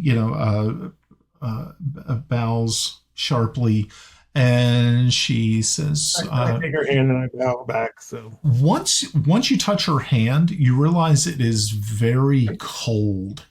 It's not ice cold, but you can definitely tell that that there's something, it's almost clammy. It just doesn't, it just feels odd. But she seems extremely, she acknowledges you, and you can definitely see that she doesn't, of course, know you. This is the first time ever meeting her, so she's a little bit more standoffish, of course, in comparison with Ela, who you know quite well. You've talked several times with Ela, so but she does not seem unfriendly, and she doesn't seem like she has any ill intent. It seems that she is the way to reading her is that she's here to do a job. That she probably doesn't want to have to be here. It's kind of like walking into the lion's den from her standpoint. You have to understand, or you do understand, that the way Zai feels about the armistice is a lot different than the way the Ket feel about it. The Ket were ready. The Ket were done, especially after Aziz was killed. But Zaif still holds a lot of animosity. I mean, you got to think the Emperor of Zaif, Murad, would not even come here to sign the document. He sent a lower level person within his sphere to do that, where Ela was more than ready to make that grand gesture. Can you also yeah, as you were approaching, can I also give? Can you make an insight check for me? Well, I did one earlier. I don't know if, when I'm sorry. I rolled a 19. Oh, okay, cool. But that was me just trying to determine if she was from Cat. I mean, I could roll another one if you want. Yeah, closer. This is something a little bit different. It's something else that you may have noticed on your way up. All right. Yeah. Yeah. It doesn't. It's very, whatever it was. It is extremely subtle, and you just didn't pick up on it. Okay. Okay. Well, I take her hand and I bow to her. I said, "You're exalted lady. It is an honor to meet you." She said, "As it is an honor to meet you as well, Lord Kelex. I wish it was." I hope today's meeting will go well. Yes. And, we can put this behind us. Are you the only one from Zyfu attended today? Yes, I am the only representative that is here. I'm going to do another insight check just to see if she's lying. Okay. But I'm also sending Kelex a message. Okay, what's the message? Can you detect undead? I got a plan. I can't undo undead, but I can detect evil. Well, no, I'll have to look. I can't remember. It's been a while since I used it, actually, to be honest. But let's. I rolled a 20. Okay. Do what? Go ahead. I can do a divine sense, so I can detect good and evil. Yeah, okay. You don't have to respond. I just. Oh, okay. Okay. So, yeah, as you're saying, she's very, very hard to read, but you have a sneaky suspicion that while she may not know exactly the number, that there definitely is probably, she feels that there is probably Zyf agents nearby, but you're not sure. Okay. Yeah. All right. Well, I'm sure the proceedings will start shortly, so I will leave you two in peace, and hopefully we'll speak again after the proceedings. Okay. And he bows and he turns away, and this is where he's going to kind of go back to his place off to the side wherever he's standing, and he's going to actually kind of detect evil, and he's going to kind of focus on her a bit, but he is going to look around. Okay. Cool. All right. So as more people are filing into this location, Pliny von Mundrik, the Chancellor of Bissel, approaches you, Kiffi, and says, Master Kiffi, being that we have received orders from your clan that you were going to be the one to sign for the Dwarven Kingdom, we have a seat for you. Oh, wow. I'm on. You're in blast radius. He's moving on up. Well, or actually, he's a dwarf. He's moving on down to that deluxe apartment in the ground. He's moving on down. Ed, were you beaten a lot as a child? Yes. There are two people here that can answer that, so I'll just let them say. But and for the record, Brian, I'm going to grab. I'm sure there's scribes and everybody moving around, and I'm going to dictate something to a scribe, and I messaged it to you because that's what I'm going to give to the his steadfastness. Okay. So cool. Ed? But I would like you to read that at the end of tonight's session. Okay. Ed? Okay. Yeah. I did on here, since I was paying attention to you and trying to hear anything that was said by the yeomanry. I did, however, produce a quill and paper for you. Oh, okay. Well, then I'll send it over to, but he's going to, my man Timble will deliver it to the... My man Timble. Wow. Okay. That's cool. Okay, I've got to do something as the mage of Bissel. Message to True Heart. True Light. True Light. Message to True Light. This is Yarn. I have reservations about the other lady with Zyph. He just kind of he looks around and scans and he meets your eyes, and he just he gives a bow, just bows his head real quick to acknowledge what you've said. Yeah. So I've done my duty. Okay. Hey, Brian. Yeah.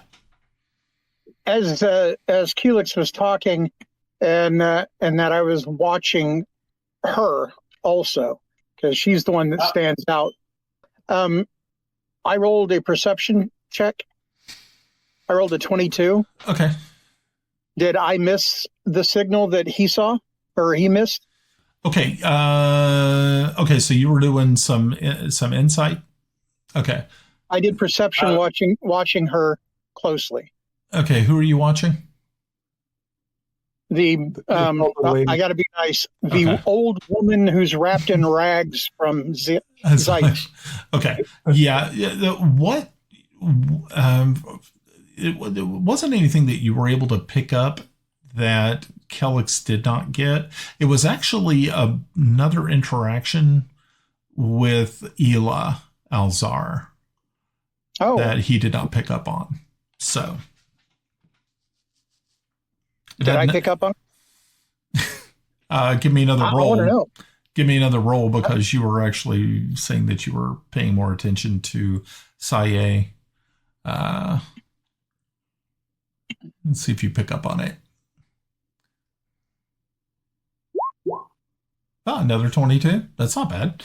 All right. So as you're scanning this and keeping an eye on it, you do realize that there is an awful lot of eye contact going back and forth between Ela Alzar and Timothy Truelight.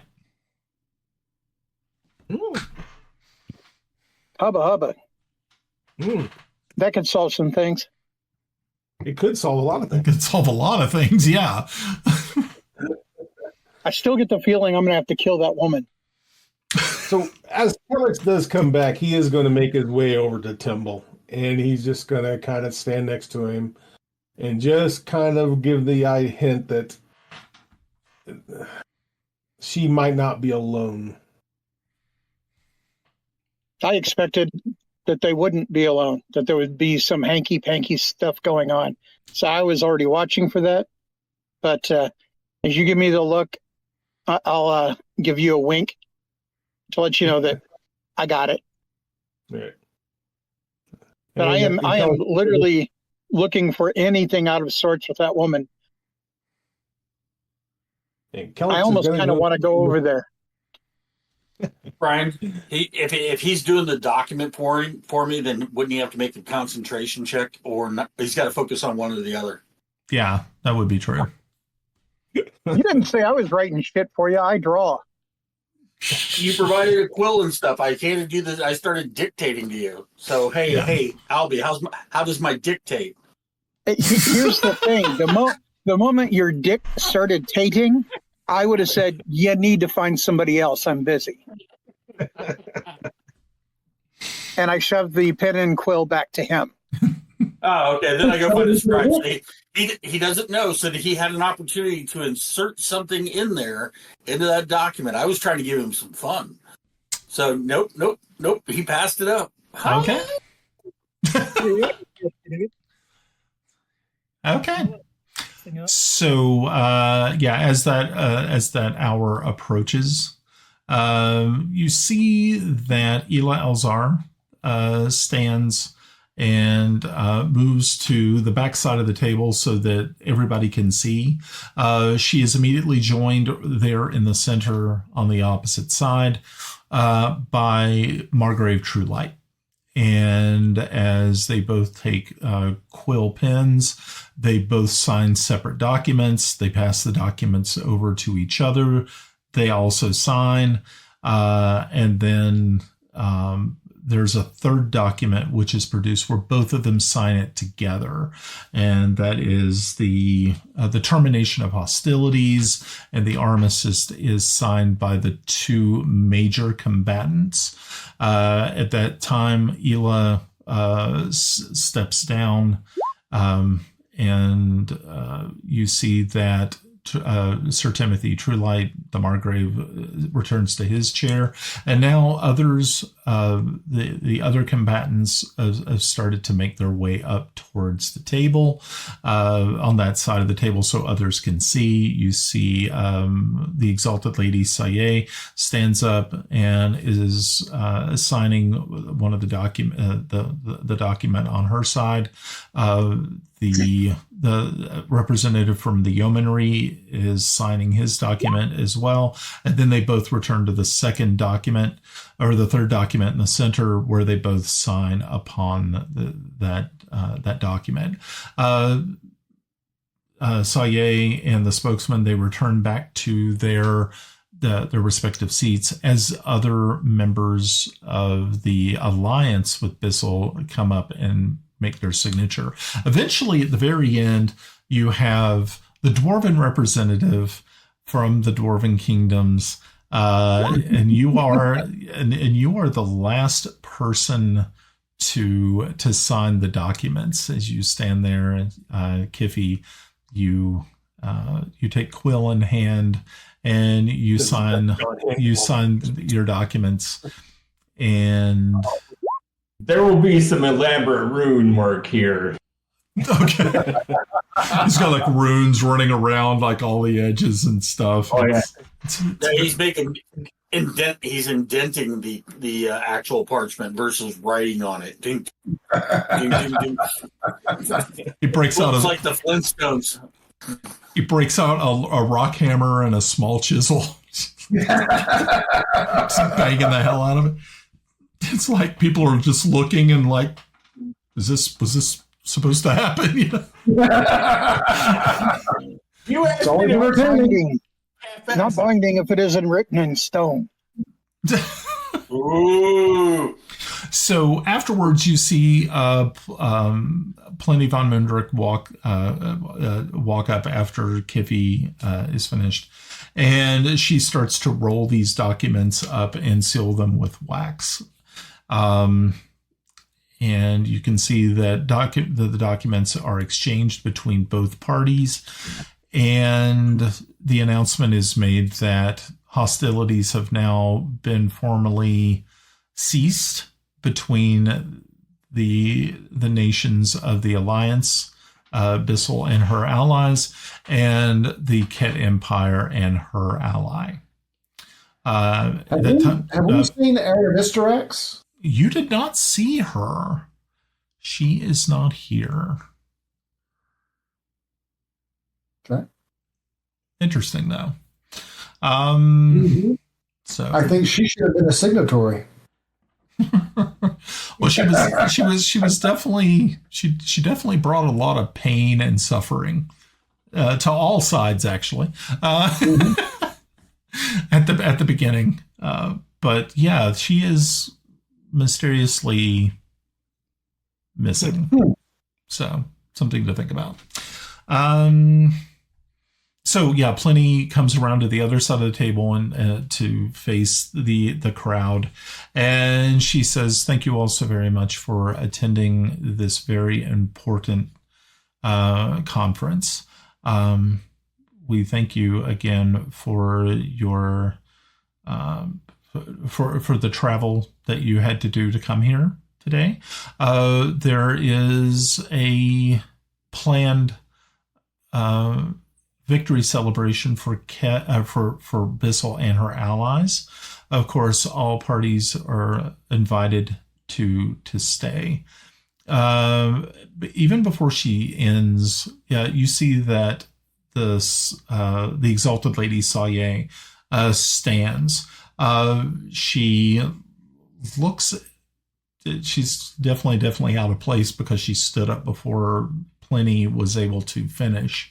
And that's Adra.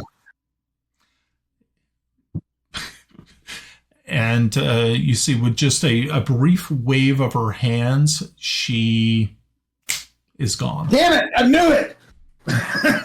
Go ahead. She is gone. And you see Ela just, because she didn't even see her stand up. And she just goes, very, it's like, the whole room goes extremely quiet. And you're like, even you all are caught off guard by this. You're like, holy mackerel, what was I immediately that? head over to True Light. So, everybody is now standing. Everybody at the table is standing. The assembled congregation is standing, and everybody is just being really quiet. It was so abrupt and so strange. And so Pliny kind of, gathers herself real quickly and says, well, then I suppose that we are finished here. Please, make yourselves at home in the Great Hall. The festivities will start momentarily. We're not very sure what happened to the representative from Zyfe, but I'm sure she has her reasons. But you can automatically tell that this was not planned, and you can see that on the face of Ela Alzar, she is embarrassed. That was embarrassing to her. That she had. That it was not something that she was ready for. So, all right. So, guys, that was Adra. We think. You think. I think it was. I think also. I'm gonna go because I'm assuming True Light and Elsa are standing next to each other. Yeah. Yeah, everybody up at the table is now kind of like in the center, like right behind Pliny. And well, they make one single target. Yeah. Yeah. I walk over there. Fireball.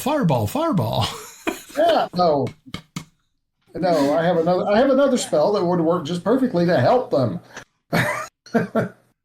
So yeah, I'm waiting for the day when Yarn can cast Fireball like it's was it a Katusha rocket system? That's what I want to see. It's like, yeah, that's it. We're done. No,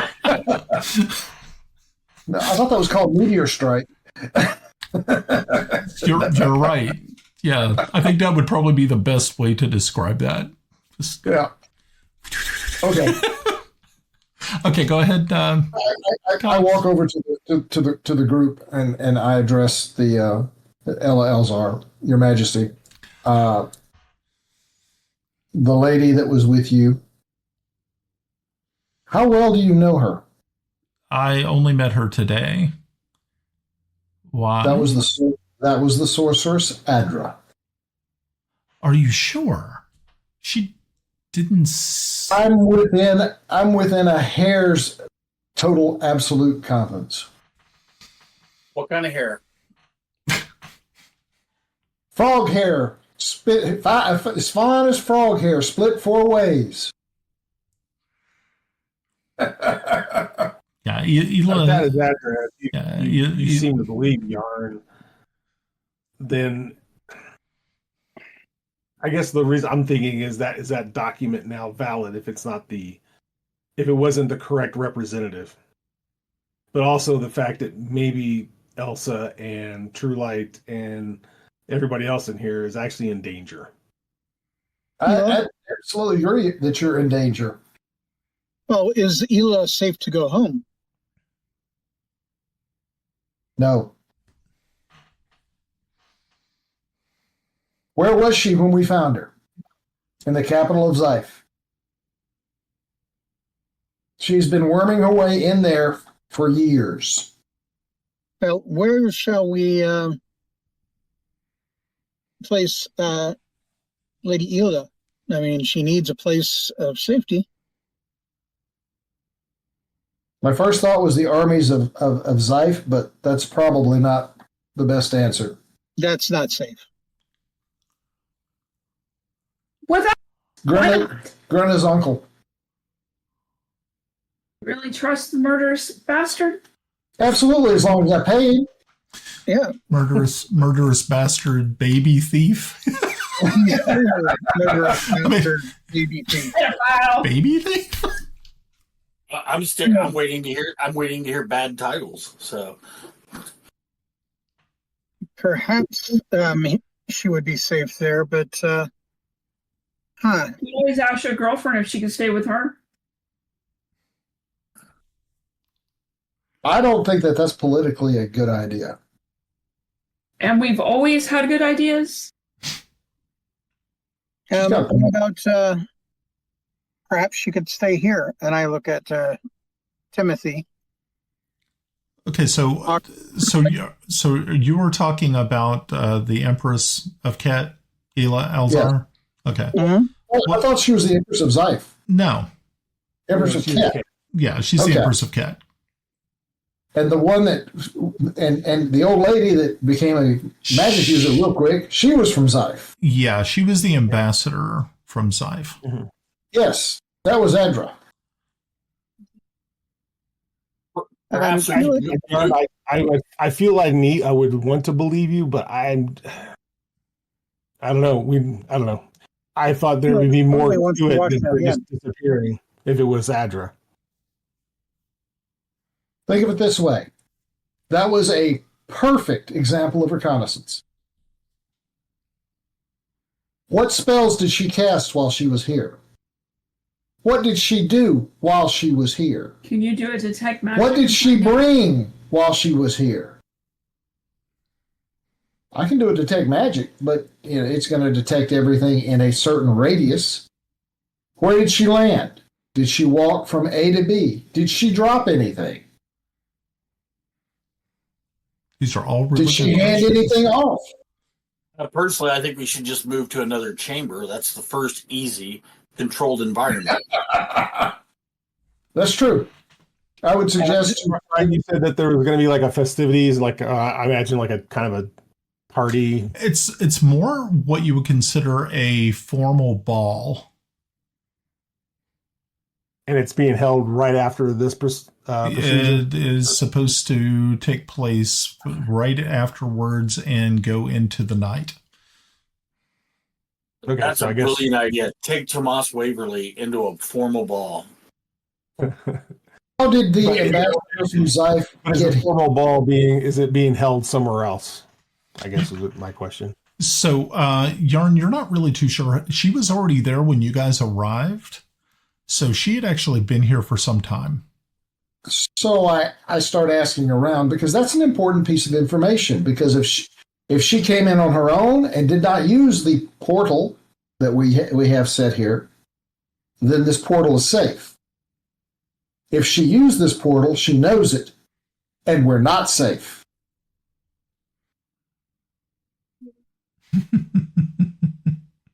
What is can you tell I'm paranoid just a little bit? This is my life. Uncle's name. I'm sorry. Uncle's name. I'm sorry, Timble. I didn't quite hear you. And fortunately, Ed is muted. Grenna's uncle's name. I don't have my. Okay. No. Yeah. Vitram. Okay. That's Vitram. Vitram. That's right. Vitram Harefoot. Thief extraordinaire. Mastermind. Evil bastard. Funny. Whatever you want to call it. Child thief. Child thief. Yeah. Child kidnapper. There we go. Plenty. Okay. I want to talk to Plenty. Okay. So yeah, you approach. We've informed True Light of this of what we were talking about and our concerns. He's in charge. Let him figure it out. Plenty. Okay, so Plenty walks over to you. Yes. Did you retrain or retain the services of, and I'll say quietly, Fitcham Harefoot? We haven't since the ceasing of hostilities. Why? Because I think we need to retain him once more.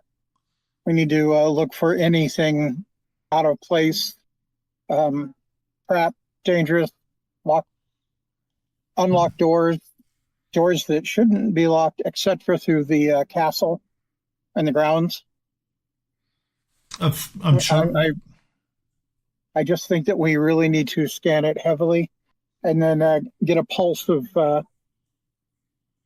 what's the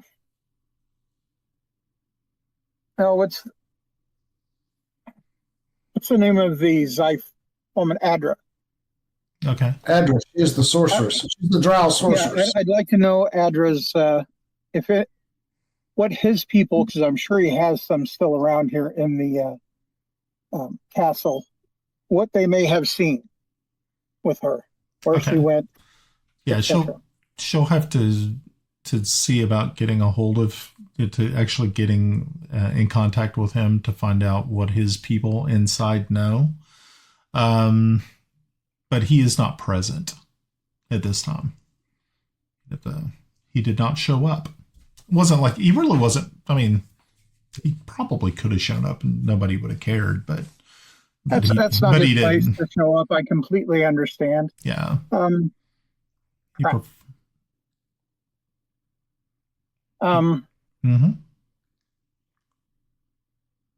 going to tell Lady Ilya and Raven, just give me a few. I'm sorry, I need to run out real quick to get something, and I will be right back. Okay. Lord Smith, can you watch these two ladies, please? Protect them. Kelex, I would ask you also. Most definitely. So Timble, you leave. Take a runner. I'm going to the little pub. I think that's Madame Plum's. Yep. If I remember right. Yeah. So, okay, you start making your way over to Madame Plum's. You see that often one of the corners, a band has started to be, they put their chairs down. Music is starting to be played. Chairs are being moved away. Other tables are brought in, and food is being placed upon them. You can see that the spirit of that was kind of dampened with the Exalted Lady's quick retreat has been turned into something a little bit more jovial. You see that there are people who are now milling around talking. You know that most of these, and some of these you've met or have seen at least before, a lot of these are nobles from Bissel. So you have a lot of nobles from Bissel. You have the nobles from the allied countries. And then, of course, you have Ela, who is kind of the odd duck. But you can see that she is not being treated as an odd duck, and has obviously taken the arm of the Margrave, who they are now dancing with others in the grand hall.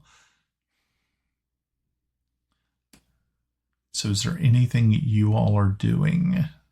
Are you participating? Are you on watch? Or are you doing something else? At the break, the next interlude from the orchestra, Lord Ambassador Tomas is going to step up and say, "Lords and ladies, allow me to present." And I take out one of the cubes. Yeah, but I think we got about 40 minutes before that happens.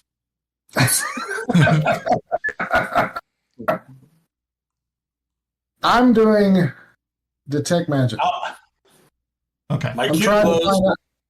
What? Everything glows here. They're all rich, man. They all got. I know. I realize I'm going to get a lot of crap. However, I'm looking specifically at the area where she was sitting. Okay. Okay. So as you're scanning and you're detecting and you're pulling out, the thing that you're pulling out, because you can also detect the school, I believe, if that's true. What you do notice is that there is a faint necromantic magic, shadow magic is present. That's Adra. You also see that the same shadow magic also appears around Kelex and Raven. Yeah. That fits. But you expected that. You kind of knew that was there.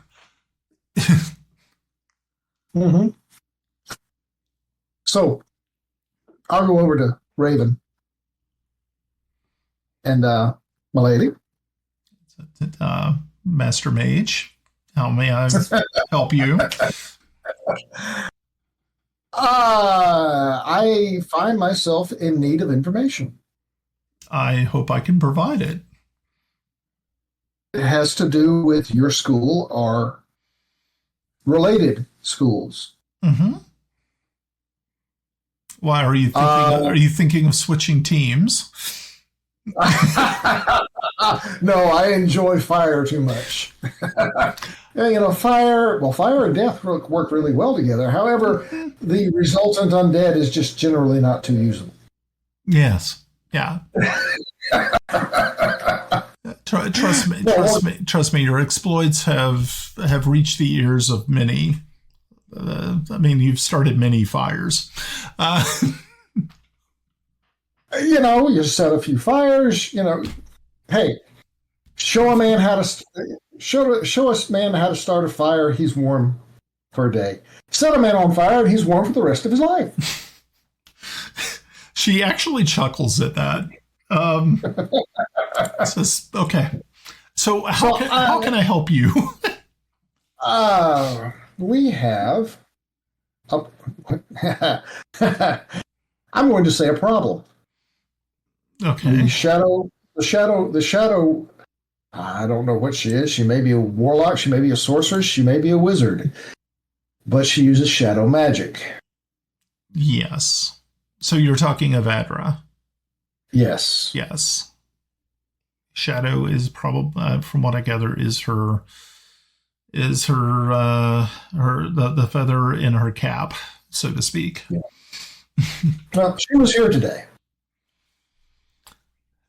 I had a feeling that there was some sort of presence, but I could not put my finger upon it. Of course, I was not as close as you all were to the stage. That, and I was using Arcane Eye as well. So yes, that kind of helps. But is there anything you can tell me that would assist in determining whether she left any sort of tether to where she can get back here quickly, or B, is susceptible to anything in particular?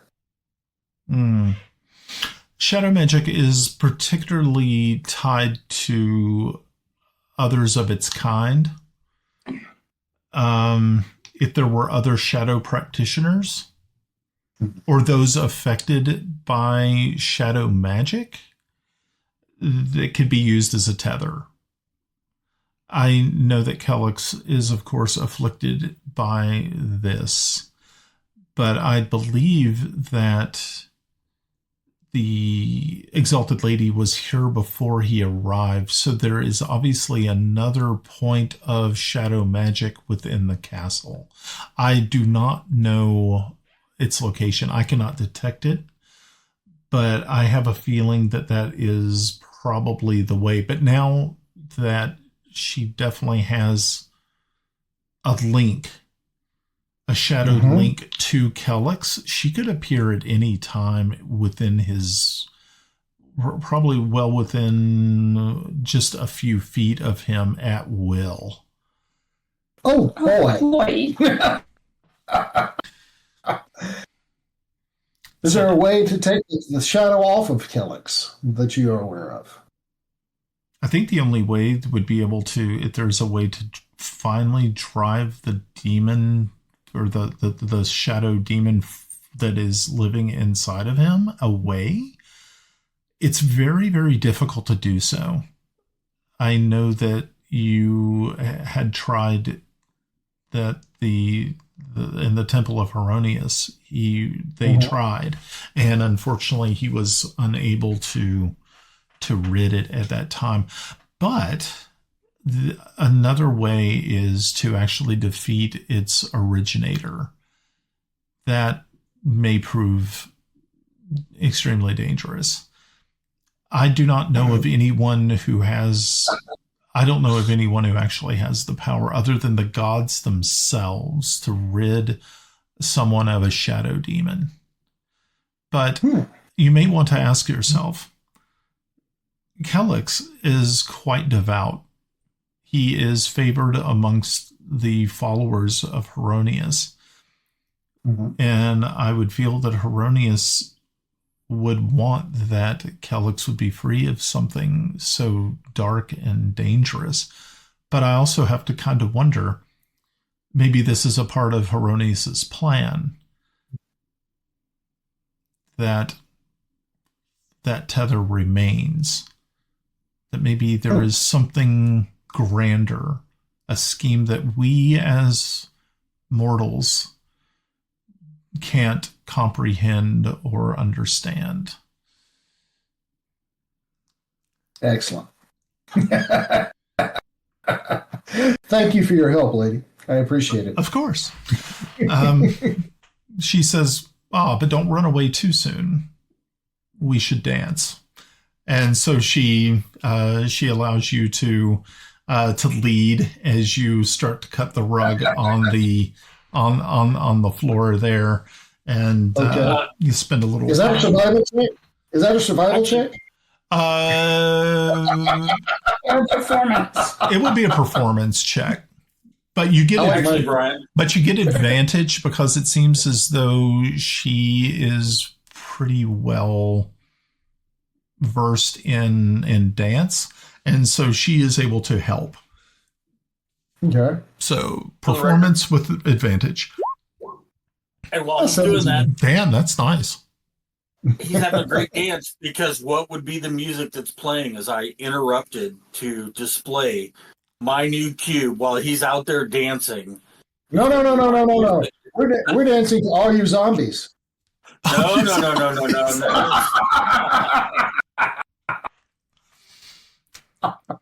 Doing So, Thriller. While they're over there having their conversation, that's when Lord Tomas goes up and makes his presentation and places one of the cubes there to play and perform. So their first dance together will be to a Bardus Virtualis original. Cone of Silence.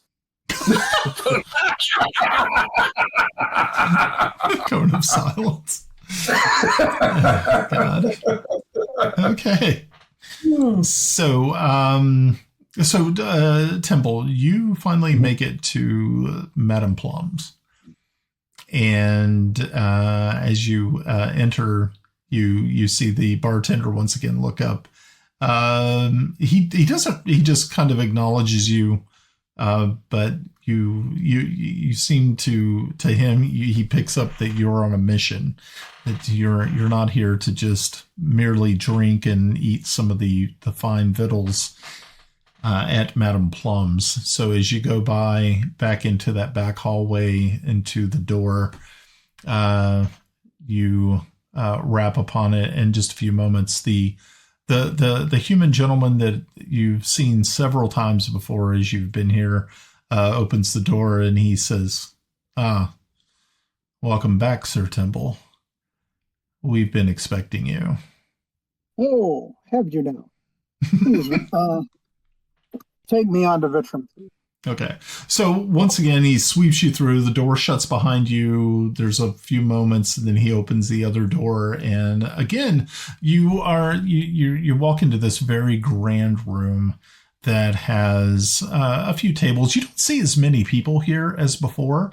The last time you were here, of course, they were doing just sabotage operations, things of that nature. So you see that things have sort of calmed down a little bit. Yeah, I mean, there are, of course, still some of the scantily clad females that are sort of just walking around. It's very Playboy Mansion for the most part. But you see, you see Vitram is sitting in on his throne chair, and he looks up and he says, "Look who it is! It is our good friend Timble. I heard you lost your job." Oh no, I threw it away. Good. It didn't suit you, really. I really didn't care for it, but again, you act the part, and sometimes it's hard to release some of that responsibility. So I guess you were here. Problems. Oh, you have problems. Oh, I thought you were here looking for a job. Okay. No, I'm here looking to get you and your men a job. Okay, I will bite. But of course, I was also hoping that you were going to be dropping by. But we can discuss that later. Okay, so what is it that you need from Vitram Harefoot?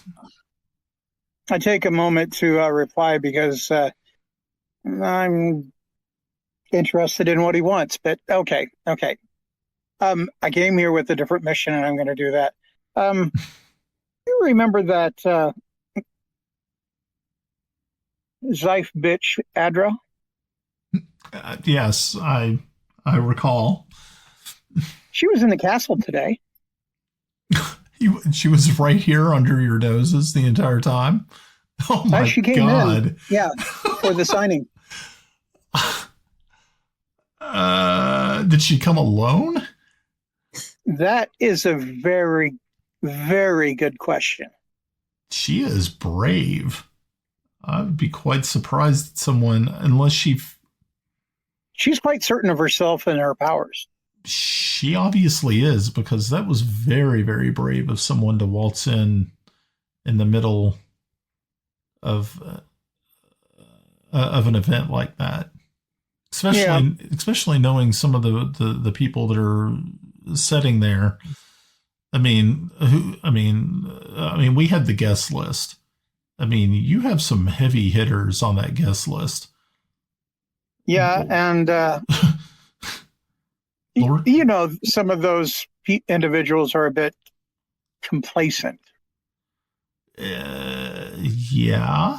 Oh, yeah. No, I'm pretty sure some of them definitely are. But I mean, you have. Okay. No, but go on. Well, I have grave concern that I think we need to sweep the castle, the grounds. Okay. And I do mean you, because you and your men are the only ones who can ferret this stuff out. It's our job. It's what we do. But I can only go so far. There's only so much of me to go around. I would like my friends here at Madame Plum's to get a little more wealthy, but certainly get into possibly the fight again. Because the war, quote, has ended, but I don't think so fully with Adra around. Yeah, it seems as though the way that the war was finished, your enemies in Zeif are not happy about the outcome. Unlike the Ket, which it seems as though they were ready to throw in the towel. Zeif is not so, and also being that they do have some ties to the Drow, that is very concerning for me as well. makes I think it's concerning for everyone. Yes. But of course, most of them just don't want to look at it. They'd rather look away and hope someone else takes care of it. Okay, so we'll sweep the castle. And I will report to you what we find. When do you want Wonderful. this? When do you want this done? Yesterday. Post haste. Of course. Well, I didn't think you need to ask. I mean, I left all the festivities and I'm stuck in this damn robe. Well, it does become you. It's really nice. Don't play that game with me, sir. Yeah, we need to sweep that post haste, and I would also like any of your agents that were in the castle and in the area. Yes, we know you got to have some still. Of course. What did they see? It seemed that Adra was in the castle before we came. She may have come in another way. Kind of need to put things together and see where she went in her that little bit of time that she was here. And did she leave something interesting behind, someone interesting behind, or open some doors that we don't want anything coming through? Of course. I will ask my men what they saw. I know that we were definitely keeping an eye on both the Exalted Lady as well as the new Empress of Ket. But I will find out more information. Can I? Yeah. Reach out to you this evening? Please. And the new Empress of Ket is here. Yes. With us. So we're trying to keep her safe as well. There seemed a good bit of animosity, I think. You know what? When I get rid of all of this stuff holding me back, you and I are going to have a talk, my friend. I would hope so. I think I think that there is some things that we can benefit from each other's company. I think so too. Yeah. But let's work on this, and then we'll put everything together. Okay. I've already told Plenty that we need your services again, so that should open up any vault that is needed. Yeah, it seems as though that Plenty has been extremely helpful to me since the ceasing of combat. Yeah, she's not ignorant. No, she definitely knows how to play the game. This is good for me. It's also good for them. So, yeah. All right. I will see you this evening then. Roger that, my good friend. Yeah, I best get. Before you leave, though, I have something for you. And he reaches back behind his and he pulls out a flask of that fine drink that he had given you before, and he says, "A little something for the road, my friend." Oh, I will tuck that in the robes, and I don't know that I'm going to share. Said, "Well, that is totally up to you."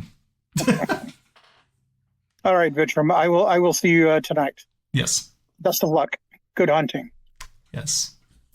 Okay, so I'm back to the you're heading back to the castle. Okay, cool. And I'm watching behind myself, so I'm not just running. Watching your six head on a swivel. Yeah. Yes. Okay, so finally, the rest of you are either eating or watching what's going on. Kelex is on edge. Kelex is not. Yeah, Kelex is probably. How are you handling this, Kelex? Yeah, definitely a little on edge, especially if the presumption that that was Adra is definitely true. So he's. Is there like I know this is a ball, but I'm sure they have like security guards, right? They have normal guards and stuff like that. So I'm gonna look at Major Babbleboots and ask her to go talk to the guards to make sure they are on guard and alert and to report anything suspicious to her. Okay. And he's going to be wandering around. He's going to be watching everything. Wandering around, keeping an eye open. Okay. Grenna, you gonna go sort out your guards? Okay. So yeah, heads. Yeah. So You Grenna. never know. One of those lucky bastards might roll a natural 20. Yeah. So He is sensing that his bro Kelex is not okay, so he's hanging with Kelex. okay. Not saying a lot, but just kind of shadowing him. Okay. So yeah, Grenna you spend probably about a good 20 minutes talking with the guards, making sure that they are up to speed, knowing exactly what to expect, and have definitely their ears to the ground and their eyes wide open. So you take that time to fix that. Tomas, you find a break in the orchestra music and you present your box, which you set, I guess you're going to set on that table where all the signing was going on. Of course. Okay. And so you place this thing down and again, it really is interesting that the way that these boxes are constructed, because the magic that is used, it actually will fill the hall with music. It takes the space and it utilizes all of its acoustics, which is really neat, because even in a small space like a tavern like the Broken Bow, it was perfect. It wasn't like you had to adjust a volume or anything. It was able to detect the space and fill it with music. Of course, people are mesmerized by this contraption. So much so that the leader from the yeomanry once again walks over to you and says, Lord Tomas, where did you find this wonderful item? I invented it. And I give him the name of our men that were creating it and say, have my wife reach out to them. They should have more. This thing is amazing. But I have a question for you. No, copyright law has not been invented in Greyhawk yet, so. Right, of course. But the one thing that I was a little puzzled about was that it has 6, it is, I guess that it has different songs on each side, which is very impressive. And you're coming out with more of them with different songs, I suppose? Correct. Interesting. If you flip it up on what would be the one side, that projects an image that says Bardus Virtualis, right? On the 6th side, that's when you flip that up, it plays the song, what I think is the best song in the album, and the rest of them go up incrementally. Interesting. This is very exciting. Very interesting. And he says, well, I'm sure that we will see these in taverns probably all over the Flanness before the end of it all. We will. And by the way, please make sure this is provided to also my wife to make sure that funds, and then this is where I hand over the scribe document that I sent you. There's 3 versions. Go to the last one. I was struggling with locations for a minute. Okay, that's cool. All righty. So, yeah, is anyone else doing anything? Well, I mean, I know that Timble returns. Yarn is actually kind of you're in the party. You're kind of enjoying yourself. Okay. Yeah. Grenna is ever watchful with her peeps. Kelex is probably for the better word of it, brooding somewhere. I don't know. But yeah, The brooding paladin. yeah. But even if I catch a guard, he's not paying too much attention, or he looks like he's about to get a drink. Slap him around. I'm going to get a little reprimand. Okay. I'm irritable. I'm tired. One of the original reasons of putting this out action. So while everybody's mesmerized by this, while the people are working behind the scenes, maybe they'll see somebody actually doing espionage kind of things versus like, oh shit, that's fucking cool. Yeah, exactly. Okay, so I think this is probably a fine enough place to stop for the evening because it is 9:52. So I have the proclamation, Brian, that you have to read. Oh, okay. Is it in I chatted Discord? it to you. Yep. Oh, okay. Okay, so folks who are watching at home, we're going to mess up my cameras for just a couple of minutes. Oh, awesome. Yay. So, yeah, this is great. I love how it... Yeah. Oh, wow. Oh, I love the OnlyFans. Oh, yes! OnlyFans. Yeah. Yeah, put the OnlyFans logo, at least the words OnlyFans up there. Maybe that'd be good. Oh, gosh. I won't fit. Quest for shit.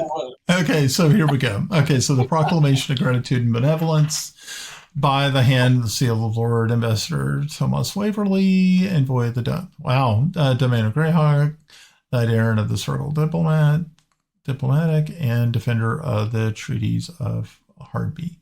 Let it be known, though all lords and commons, freeholders and subjects, scribes, chroniclers, and keepers of record, that I, Thomas Waverly, by station and by oath, Lord Ambassador of the Domain of Greyhawk, do hereby issue the proclamation in solemn gratitude and enduring friendship to those brave and worthy companions who stood beside me during our ventures through the fetid wilds and mystic hazards of the Rushmores.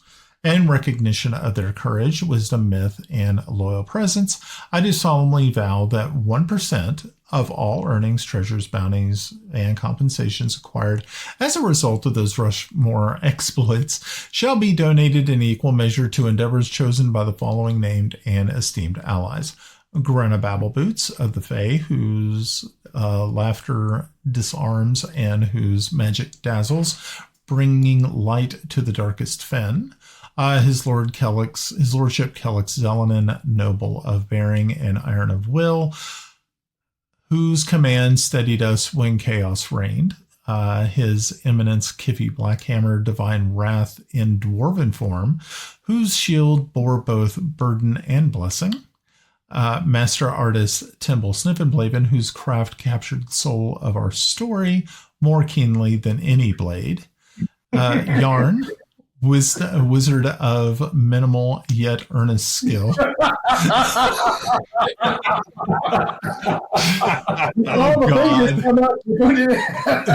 Whose arcane efforts, however modest, oh my God, never wavered in purpose or heart. Let this be inscribed into the records of the ambassadorial hall and signed copy delivered to each named herein or their rightful heirs as both token of my appreciation and bond of my honor. By my word and seal on this 5th day of Richfest in the year 591 of the common year, within the chambers of Accord, free city of Greyhawk, signed in good faith, Lord Ambassador Thomas.